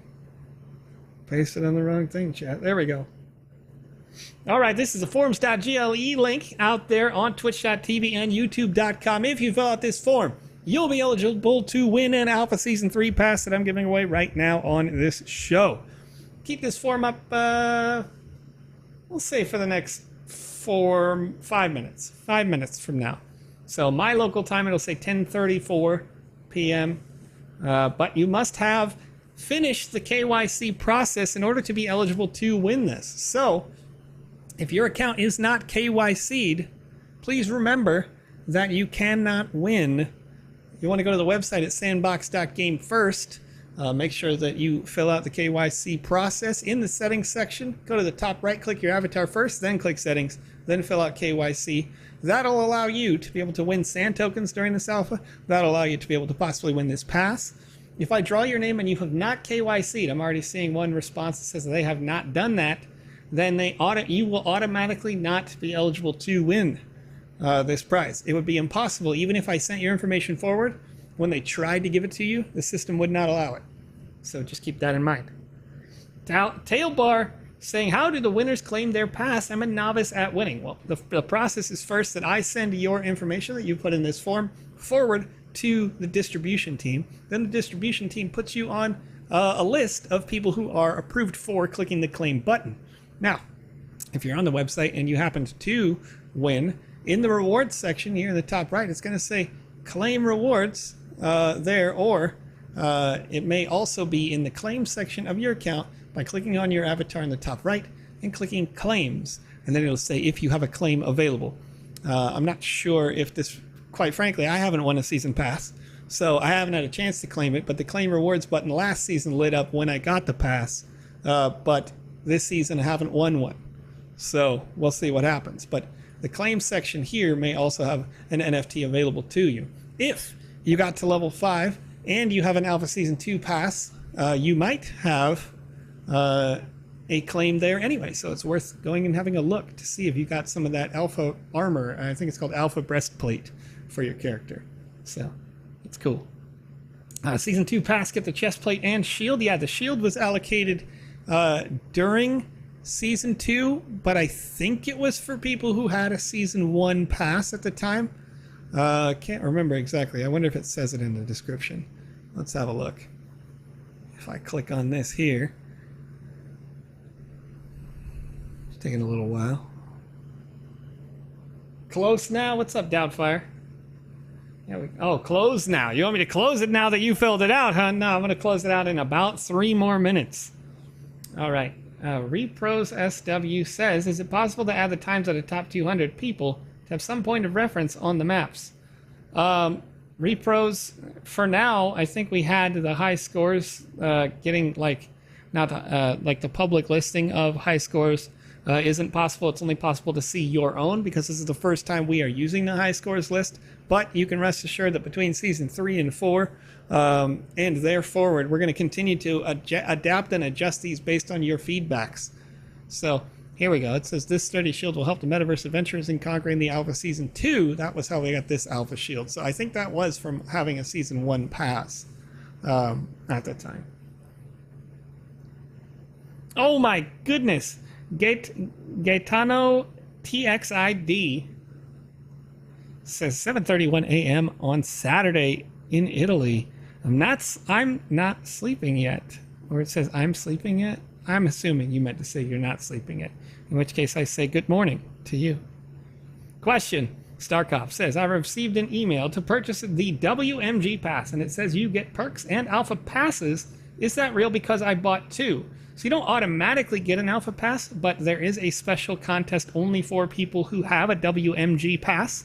So a certain allocation of these, you guys will be the only ones who are eligible to win it. Now, the other perks for some of those passes is up to the WMG team and what they allocate. I think like some of our avatars have a different prize pool in this season that's interesting. Like I know the people of crypto avatars, if you're competing in their contests and doing their contest things during this season, then you get a share of a 200,000 sand prize pool. And they have, you know, however many avatars they have a certain number of holders, how many of those holders participate, and then, you know, that 200,000 sand prize pool divided by the number of participants. If every participant that could entered, you know, those people are having an additional 30 sand each right now. And the doggies has a similar kind of competition / contest going on. You know, there's all sorts of different little elements, and this is going to be how the ecosystem continues to grow and develop over time, is as these different studios, creators, what have you, are building these sorts of passes like the WMG pass. They're going to have their own special benefits and individual perks that you'll want to look at in their own discords, their own chats, because quite honestly, it will be very difficult for me as an individual, for example, to be able to remember 166,464 lands worth of season passes, contests, competitions, prizes, earnings, etc. But I am quite sure that there will be a huge amount of people tracking that in guilds, in Discord chats, in all sorts of different places related to the Sandbox game ecosystem that you're going to want to check out over the next, you know, couple months, couple of years as we go forward here, at least, with those big prizes. So a lot of cool stuff going on. Starcop says, I meant to purchase 1 and I accidentally bought 2. Well, you know, that's okay. Double the chances, I suppose, for you. All right, question. Will we ever be able to hide the gear we are wearing? So we want the stats, but we just don't like the looks. I think so, Randuxy. I'm pretty sure that's something that we have considered, because that's a fairly popular thing in like RPG style games, things like that. All right. I got an email to claim a pass today, but nothing on my claim page. Good thing I didn't click the link. Hodel Hill, good point. That's a good point, Hodel Hill. If for any reason you receive an email that claims to have allocated you a season pass, do not click links. All right? Doesn't matter who it comes from. Even if one says that it came from us, right? If you see something from the Sandbox in your email that says, hey, you won this or won that, click here to claim, don't do that. Because you'll always be able to claim on the website at sandbox.game. So go to the official website. Don't click a link to go there. Just type it in. Go over to the website. Check your claims. You'll be able to, once again, check here in the claims section to see if you have a claim available. If you did, you'll have a nice little box here that, like a rectangle, it's kind of small, like a trading card shape. They'll say you can claim this, and you'll see the pass there. All right, let's see. Somebody says close the form. I already did. Appreciate that, though. I got you. All right. Just did it the other day with Wizzy the Golden. I'd been wanting it for so long, and I guess I was so impatient for it to go through, I ended up with 2. Nice. That's pretty good. I'm glad that you got to be able to claim it, though. At Lay Newman, don't worry. You guys have some of those pieces you have. I don't know. You see my inventory. I have a couple of pieces here in the space. A lot of extra Santa Wizzies that I do for giveaways for people who donate to children through my Extra Life campaign on my Twitter. And when I stream, I'll do a 24-hour live stream right after our season-ending 24-hour live stream. Like a couple of days later, I'm going to be exhausted that week. I can guarantee you that.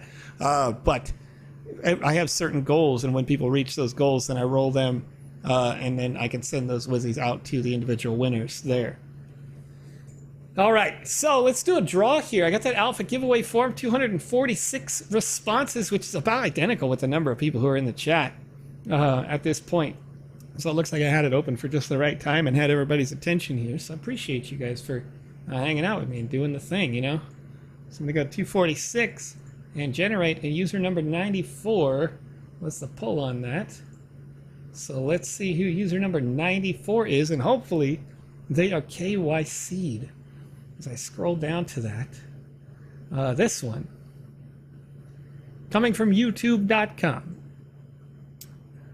Which experience are you liking most in Alpha Season 3? They said every single thing. Every was all caps. YouTube.com. I literally just mentioned your name. It's great that I rolled. This goes to Lay Newman. LENEWMAN. Over on YouTube.com. That was you, Lay Newman. It's funny that you were commenting in the chat. So thanks for submitting in those forums. Don't worry, that's not the last one we'll do. We'll do another one here in probably 20 or so minutes, and then we'll see. We'll see where we are, chat. We'll see. Some of you are just waking up. Some of you are staying up late. So for those of you who are staying up late, I'm thinking I don't necessarily want to keep you up too late, but I got another experience I haven't got started here, which is the original Aldrak Garrison. And this Aldrak Garrison experience was one of the experiences we had in Alpha Season 2, but it has changed since then. In Alpha Season 2, Aldrak Garrison served as a sort of a hub with a lot of portals in it that would take you to other experiences. But in this season, we've got more use of the dashboard, the website itself, than we do portals in the experiences. Some of them do that, right? But we also don't necessarily have overt portals either. We've had NPCs that you can talk to that'll take you to certain locations and things like that. So as soon as I start out, once again, I get to collect the Voxelite quest. So I'm going to try to collect the Voxelite scattered across the land.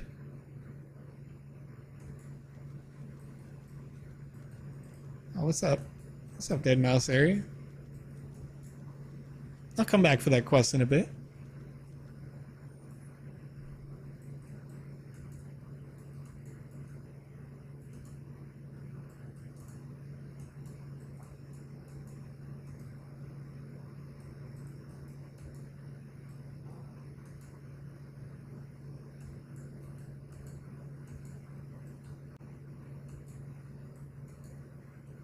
This one's got a friendly bear.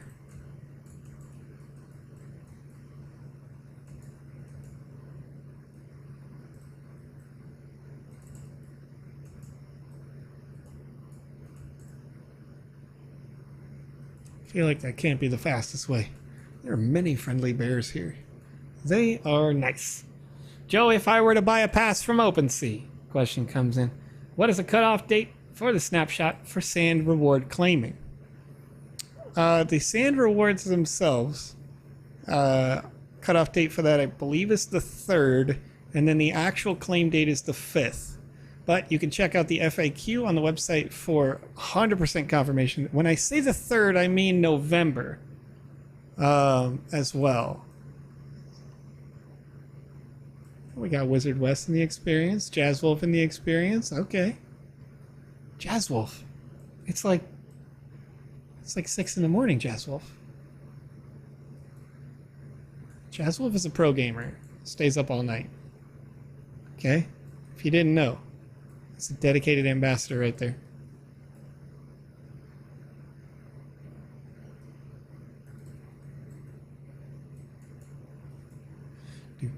Oh, I went up here for nothing because I saw a blue flame. 6:41 a.m., they say. In the game.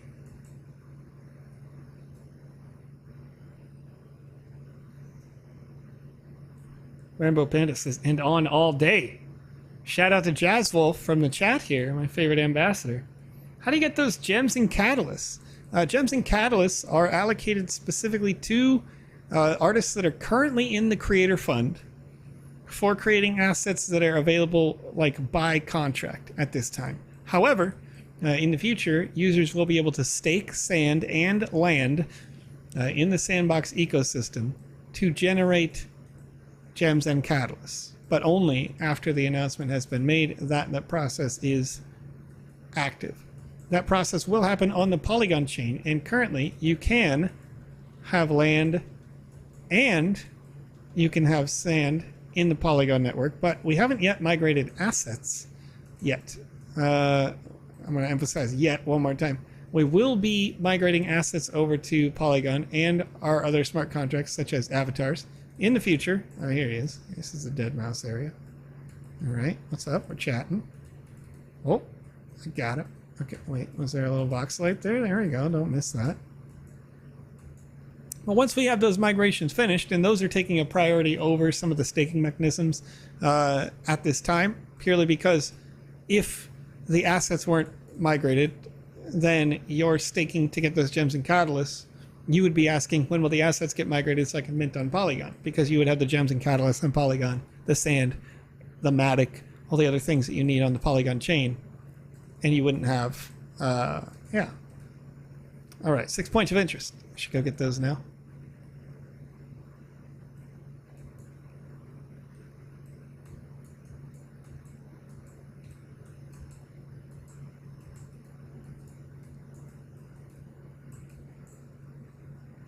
Do do do do do do do do do do do. 1,000 messages so far on my chat service across the multiple platforms that we are streaming on. Thank you for being here, everybody.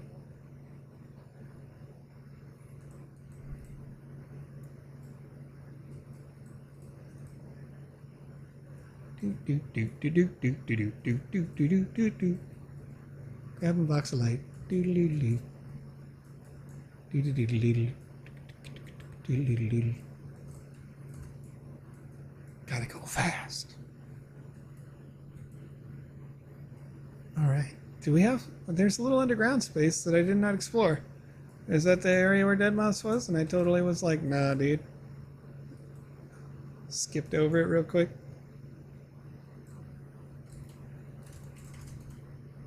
Boop. Slash respawn to save myself some time. I'm getting back up the flight of stairs. Wizard West says it's 1:42 a.m. where they are. Wow. It's, what, East Coast, right? Have you ever played Crash Bandicoot, Dobler? Not only did I play Crash Bandicoot, but I played it on the original console. 1, 2, 3. Played Crash Team Racing. I bought the remaster on PS5. I bought it again on PC. It's fun. Crash is a very fun experience. Lane Newman saying, so many of the storylines are so good too. It's unbelievable. I get super into them. Yeah, I agree. When we take the time to read through these stories, I think they've got some really great narratives going on. It's going to be fun as we continue to develop the tool here. We're going to start to add more intricate audio design, video boards, things like that that can really spice things up. And it's going to be interesting to see how people change up their experiences, because video boards would allow for, assuming you do the right framing, the right respawn mechanics and things like that, they would allow for things like cinematic cutscenes. All right, so this guy's going to tell me he wants to do a little speedrun competition. He wants me to go fast. Challenge accepted. No! I'm awful at video games. No! Trying to get the best time ever. There is a very particular way to do this. All right. So typically, you're going to want to come over here and then just jump that. But Joe's got to be better. You know, you got to run straight on. You got to be patient, but also precise and fast, if that makes sense. Patient and fast. You can't really do both of those at once. But anyway, we'll do it the right way, not the fast way necessarily, but this is the right way to do it. There we go. We're able to leapfrog quite a few bounds there and then get to the end. Could do it better, of course, as we restart. I could definitely do that better. But the most efficient way, you can skip a good little chunk right there. Good little chunk. At least that's the best way I know. If you know of a better way, chat, let me know. I got to beat PandaPops when we get to this 24-hour live stream, you know? Feel like you'd like it. It's my favorite childhood game. It was really good. All right. Behind the bar underground. Yep, we got that one, Mr. Pizza Man. Quick but not hasty. Exactly, Mango. You got to be... It's better to be precise on that particular jump because it is a difficult jump to make. But if you can get it, you're going to shave a lot of time off that high score. And once you practice it a few times, which is not too hard to do. What's up, Jaswolf? How's it going? Hi. All right. Only need 2 more Voxelite here.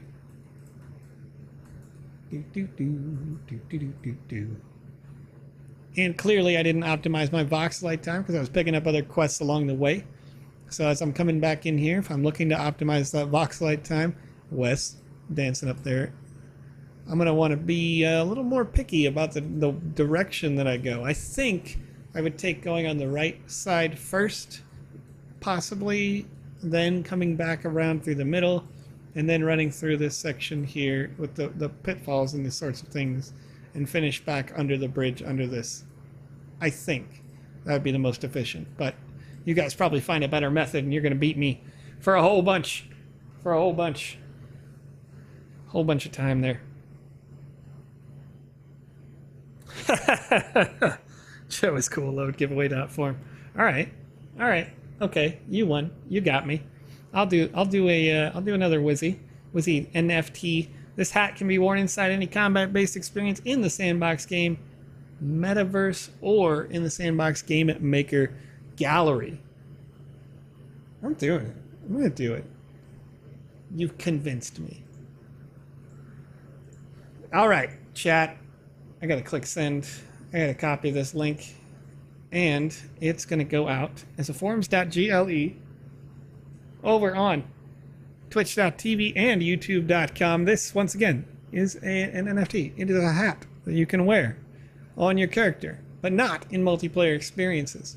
That is really the only little caveat. But here we go. Ice the Ice wants a speed run form. Chat, if you want me to close down the form in 2 minutes, tell me right now, and I'll close it in 2 minutes. If not, I'm not doing it. I'm not going to close it. I'll keep it open.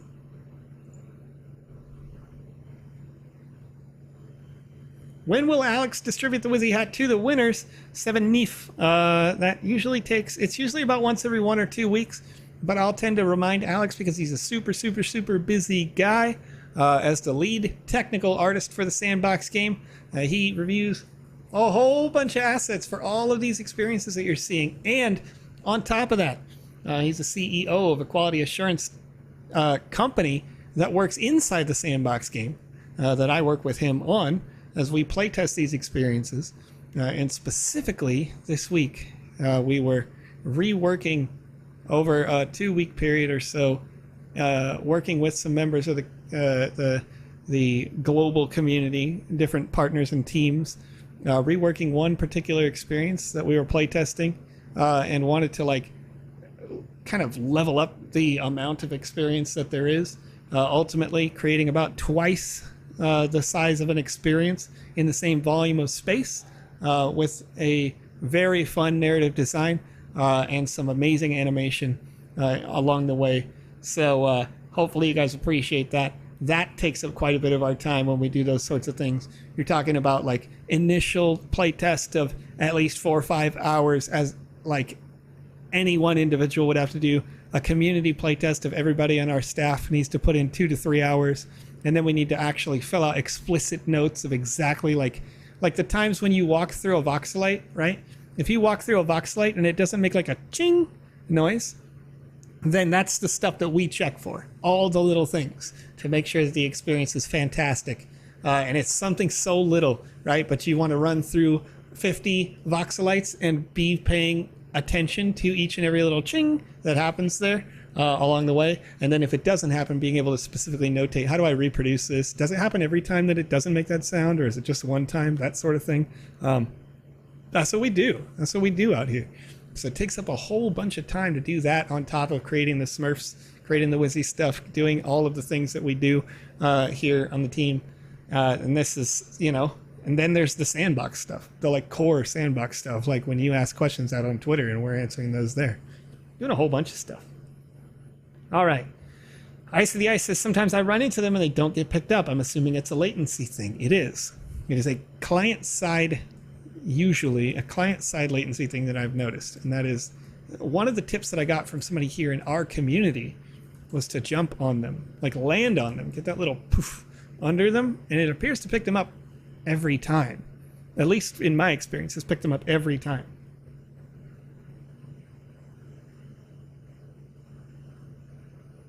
All right.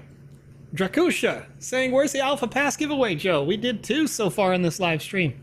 And we are going to have another one tomorrow on Alex's show. But not another one here tonight on this one. Icy the Ice says, I need to get slow. That's the thing, right?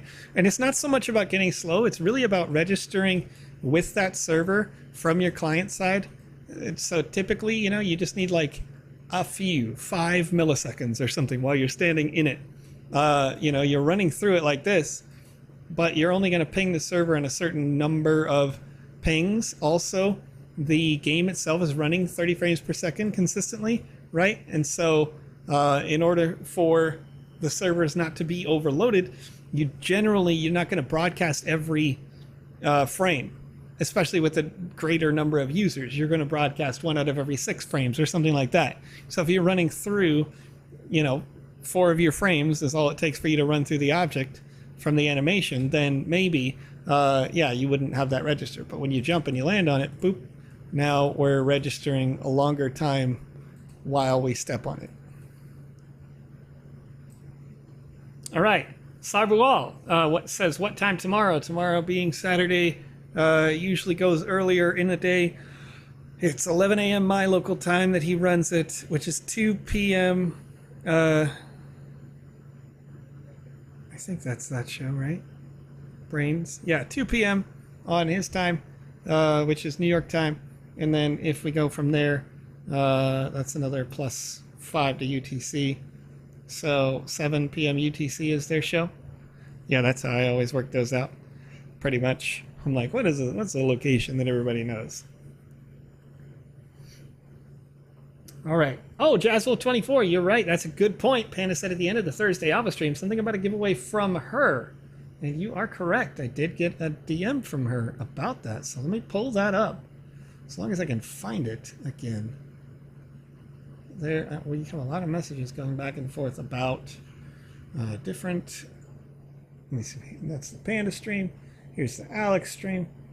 Here's the GMAE show stream. Here we go.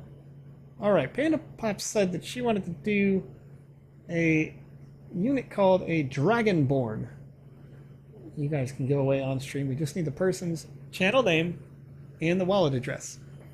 So that would mean I'm going to do another one of these forms, but I'm going to rename it Dragonborn, and we'll do another giveaway on the show. Why not? Why not?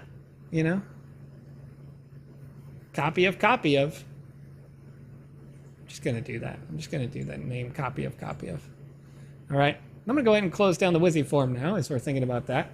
I have a couple of people on the Wizzy form. 5 people have said they have not completed KYC. If you are one of those 5 people who has not yet completed KYC on the website at sandbox.game, you're going to want to do that because you cannot win an Alpha Season Pass without having done that. You cannot win Sand, even the guaranteed prizes, without having KYC. So make sure you do that. Leaving a lot of money on the table right there if you don't.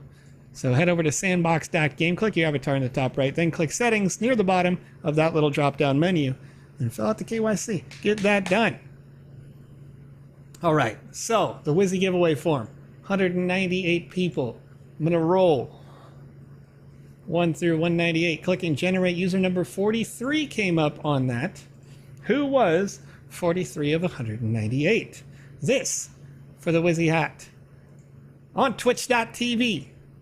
The experience they said they liked the most in Alpha Season 3 was Swaco's Split Personalities. I believe that was the full title. Swaco's Split Personalities. This user is Bori1991. BORI_1991 is the winner of the Wizzy Purple Hat NFT. And that's not going to be all. An asset. Now, I'm going to fill this out to say Dragonborn. Dragonborn. I'm going to put this form in the chat. It says it's accepting responses now. Let me click the send button. Let me copy this link out for you guys. There's a forms.gle link going out right now for a Dragonborn asset. this Dragonborn asset is an asset that can be used in your game creations. If you're creating something for a game jam and you're thinking, I need some art, you can use this art as your big bad guy or your hero. Totally up to you if you want to override the use of avatars in your experience. You can use assets like these in the games you create for your lands. If you don't yet have a land, once again, you may want to use this asset in a game jam, and it can help bolster the aesthetic of your game jam. You can also create assets like these in the software VoxEdit. Both of those things, the Game Maker software and VoxEdit, totally free for you to download on sandbox.game so that you can enter in anytime to these competitions. Sorry, I'm seeing in the chat on the client that people are trying to paste links sometimes. But I'm going to just remind that chat. People can't click links nor copy them.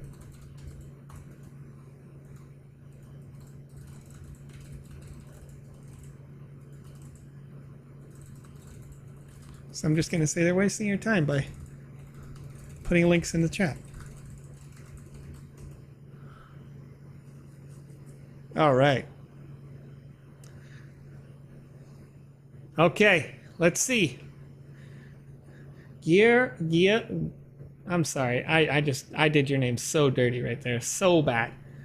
Gilhermem5 over on youtube.com says, good morning. May I ask if you guys are aware of a glitch where you have to pass several times through a plunger or voxelite to actually count it?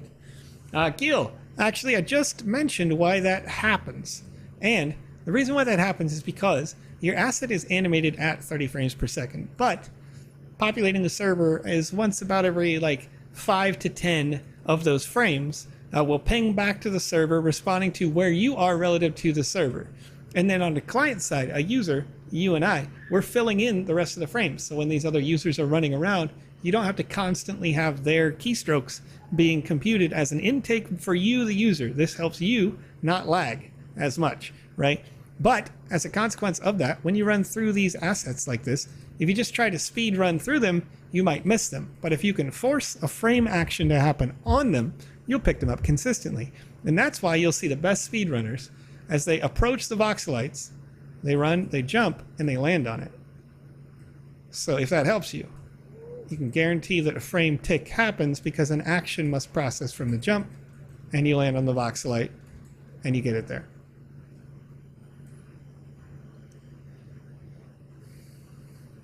All right.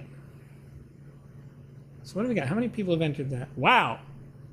The 177 responses already. 175, 176 of those have KYC. 178 have KYC.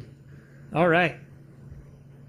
Dragonborn giveaway. I'm going to close it down in just a second here. So time is 11 p.m. my local time. I think I've only been running it for like 2 hours, chat, but I'm exhausted.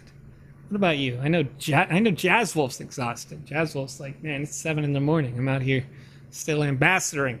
So committed. Committed to greatness out here. Crazy. Hodel Hill says, yep, we're all exhausted. That's it. Except for the folks who are waking up early, all right? Waking up early over here in the Philippines or something, you know? They're interested. They want to hang out. Doing something. Crypto Zulu says, I miss the Conrad duo. I agree. I got to tell you. And, you know, and this, not to discredit any one or the other. If whether it's Lucas, it's V, it's Alex, it's Andy, Touche, whoever, right? Whenever you have two people, of course, Conrad and, you know, the list goes on. It's too long. When you have two people in here in the chat and being able to interact with you guys, being able to bounce off of each other helps a whole bunch.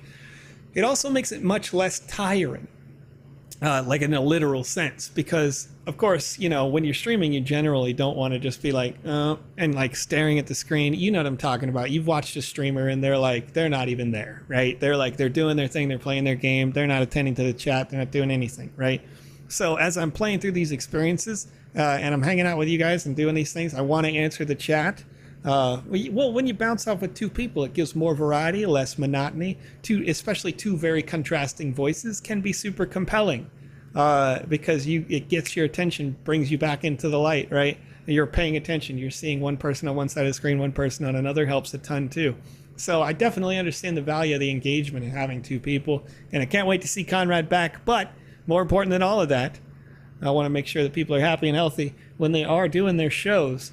So anytime that somebody says, hey, I'm sick, feeling under the weather, can't handle, can't manage, people come first. You know what I mean? So always gonna respect that. And I certainly wouldn't have asked somebody like Lucas to be like, hey, Lucas, you want to come on a 9 p.m. show? He lives in Arizona, you know, like, you know, you got a family. He's got work to do, that sort of thing.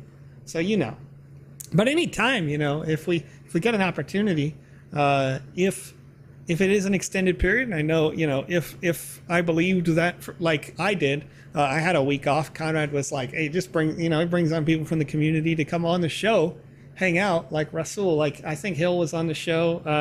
Lots of different people got to come on the show and hang out. So, you know, that may be something that we do in the future. We'll see what happens. Depends. Hopefully it's not too serious. I know it's just been a couple of days, and you know what I mean? People get sick sometimes. So I'm like, don't worry about it. All right, here we go. I've closed down that form. There was 196 responses to that form. Let's do a little roll here. There was 198 on the previous one. So I closed down a pretty similar timeline. All right. Arash says in the chat on youtube.com before I roll this. It's an important question, so I want to answer it quickly. Joseph, are people cheating? Why is their time so much less? And Arash, there's a few different reasons why, at its base, their time is so much less.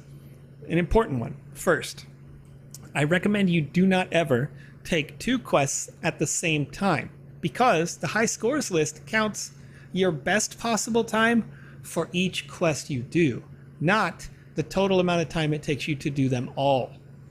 In almost every game experience, each quest is a unique individual timer. Only 1 or 2 games have a quest that says starts when you start and finishes when you've done the last quest. Almost all of them do not do that. So when I start this experience that I'm in right now, Aldrak Garrison, as soon as you load in, it says collect the Voxelite.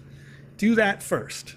Think about intentionally when you come in for the second time where they were and where you're going, right? That's also going to help you save time. And then when you go into like puzzle-based quests, excuse me, there's a bunch of like color code quests out there in the experience. Those color code quests have those colors around the map. If you want to save time, you can ask the chat, and usually they'll know and answer what the answer to the color code quest is. But there's also another way that you can improve on that one, and that is, you know that any of the numbers are going to be something 1 through 4. So if you know that the answer is 4, 1, 2, 3, 4, think about where the 4 is on the screen before you even start the chat to do that quest. You're going to think about the 4 is in the bottom right and the 1 is in the top left. That sort of thing is what really differentiates these speedrunners from most of us, right? Like, I'm not really that good at speedrunning. I like to compete with people. I like to compete with PandaPops, especially when we're both on the screen. I get a special sense of joy when I figure something out. Another good example is that you'll want to think about the mechanics of how these quests are made, because some of the quests, like somebody mentioned it earlier, the Green Inferno, right? The Green Inferno has a quest. After you first go up the very first like vine ladder wall thing, right? As soon as you get up there, if you walk too close to the scientist right in front of you, it will start the quest to collect these elements, ingredients rather. They're called ingredients around the map. But if you don't walk up to the scientist, then you can just go around the map and collect the ingredients first. And that's okay, right? This is like based on how the level designer made it. If you're holding the ingredients before you talk to them, then the quest will complete just like that. So you want to think about the way these mechanics are being built, and this is what speedrunners do. They say, I want the best possible time. So you can get very close to exactly 0 time by opening the quest, having all the elements already. It sees you have the elements and you get 0.01 seconds. You completed it instantly. And that's not like a cheat. That is understanding how the mechanics of the game client work, and everybody has an opportunity to do that without an exploit or anything, right? You're just doing it because that's the game design. So there's lots of different things that you can do in these different experiences that can get that. And everybody has a fair chance of doing those same mechanics. So that's what I recommend for people who are really interested in the speedrunning aspects, is get into those communities on the Discords, get into those communities on the Telegrams or what have you, where you're sharing the information with other people and you're saying, I got this really good time, right? Does anybody else have a better way to do that? And if you don't, here's how I did it. And that's how the best speedrunners in communities around the world do this. And I mentioned this earlier on in the show, but like when you look at like a Super Mario Brothers or something, Nintendo 64 version, those speedrunners just straight away, they share a whole video of them doing it. So it's not a secret how they did it. They just show it on video and then people get to watch it. And then they're like, can I do it better by doing the same thing but similar, not exactly the same? And they continue to try multiple times. And so, yeah, they're not cheating, right? There are times, certainly, there are times where some people who are cheating, which are not the speedrunners, have tried. And we have systems in place that see that and ban them within 24 hours. So, you know, if you saw something that was like on the high scores list or something, you go, oh, that's suspicious, right? There's a difference between those people who understand the mechanics of the levels and then the people who are actively attempting to cheat. And we see and ban those people who are cheating pretty easily. Like it takes just really seconds for the system to detect it, and then it automatically queues it up for a daily purge. So, all right, yeah. Pia Part Convien over on YouTube is saying, yes, we made a small group of speedrunners to find a best route. That's what I'm talking about. It's really fun, right?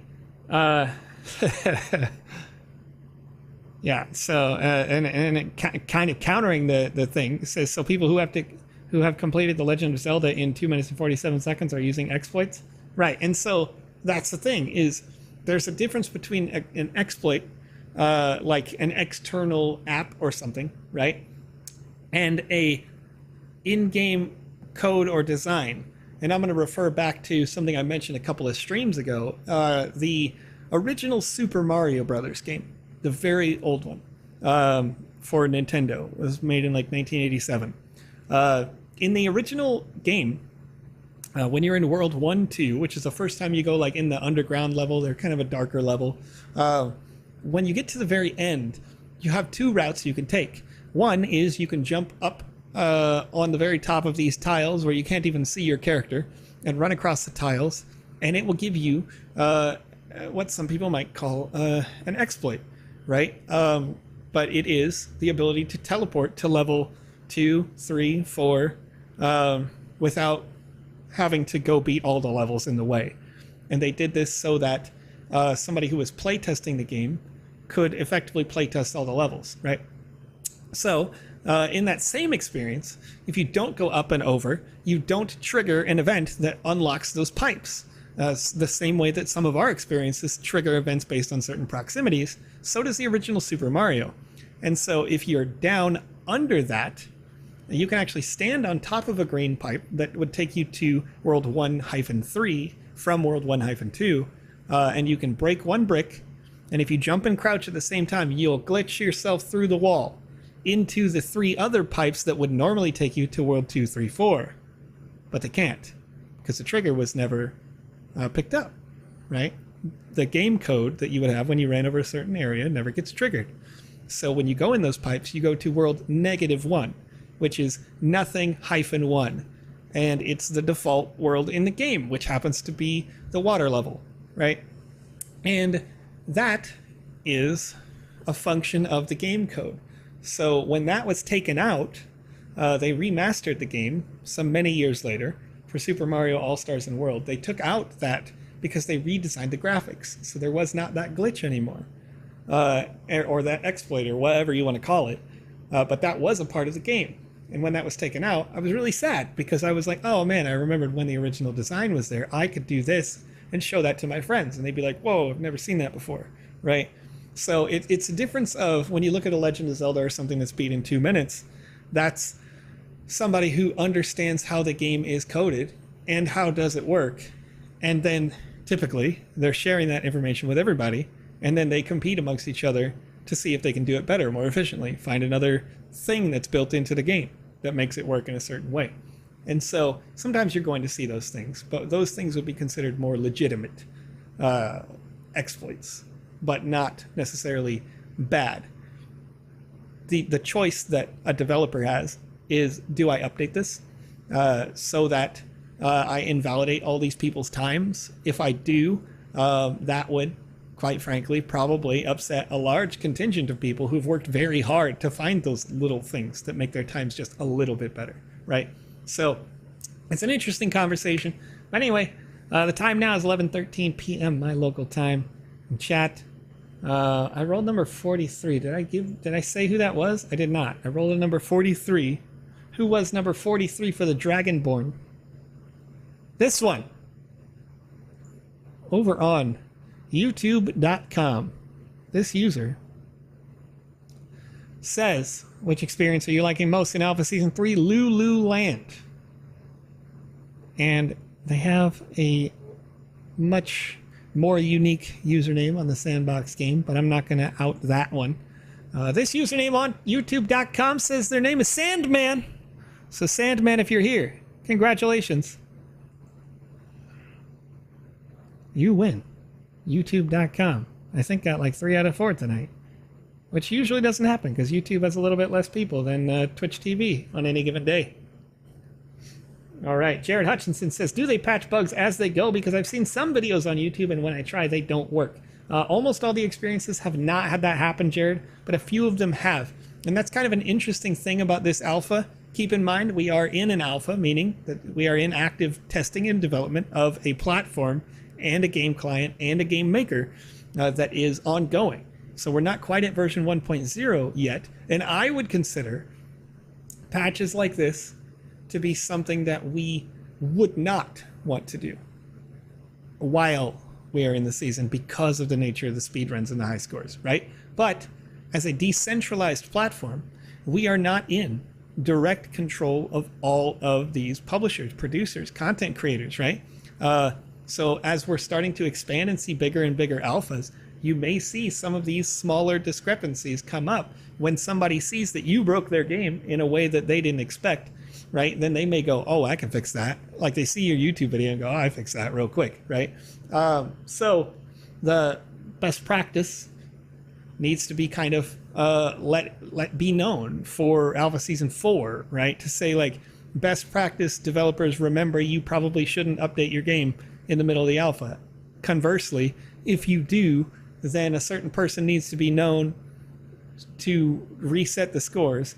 And, you know, even further so, best practice would probably be to say you absolutely cannot update your game after this point so that everybody has a fair chance of completing these experiences with this time, right?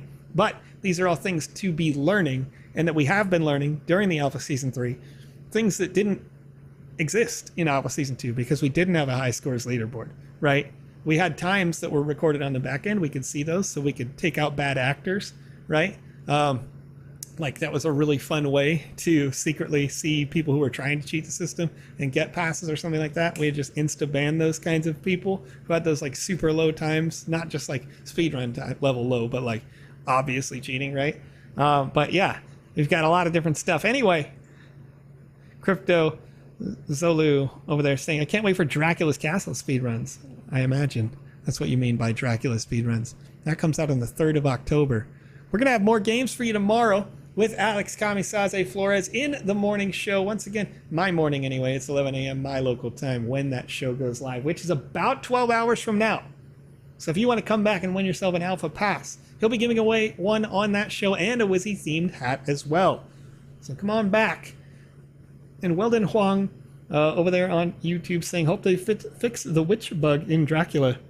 I assure you, it has had a significant change in a very good way. You're definitely going to want to play it in this alpha, not just because, of course, you can get the quests done, but because you're going to see what the difference is when we get your feedback. If you played it in Alpha Season 2, a lot of people talked about it was a very long game.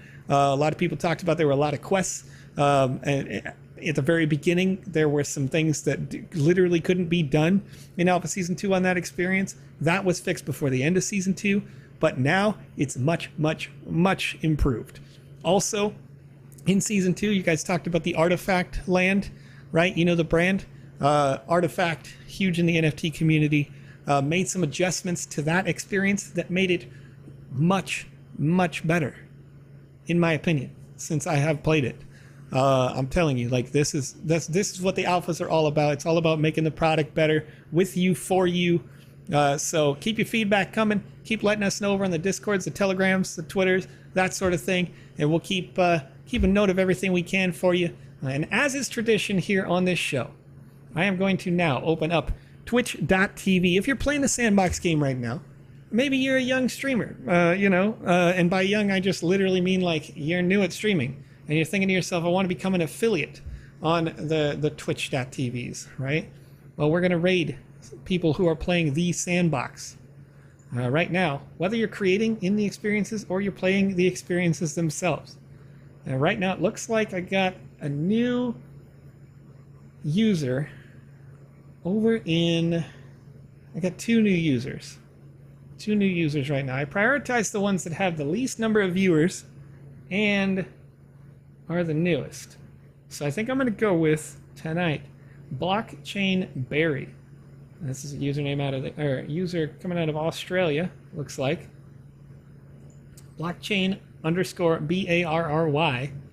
I'm going to raid them on twitch.tv. So stick with us if you're on twitch.tv or if you're joining on YouTube, DLive, Theta, Facebook, or twitter.com/thesandboxgame. And you want to hang out, that's BLOCKCHAIN _BARRY. We're going over there. Thanks everybody for hanging out with us. Me, you, we're us, all together.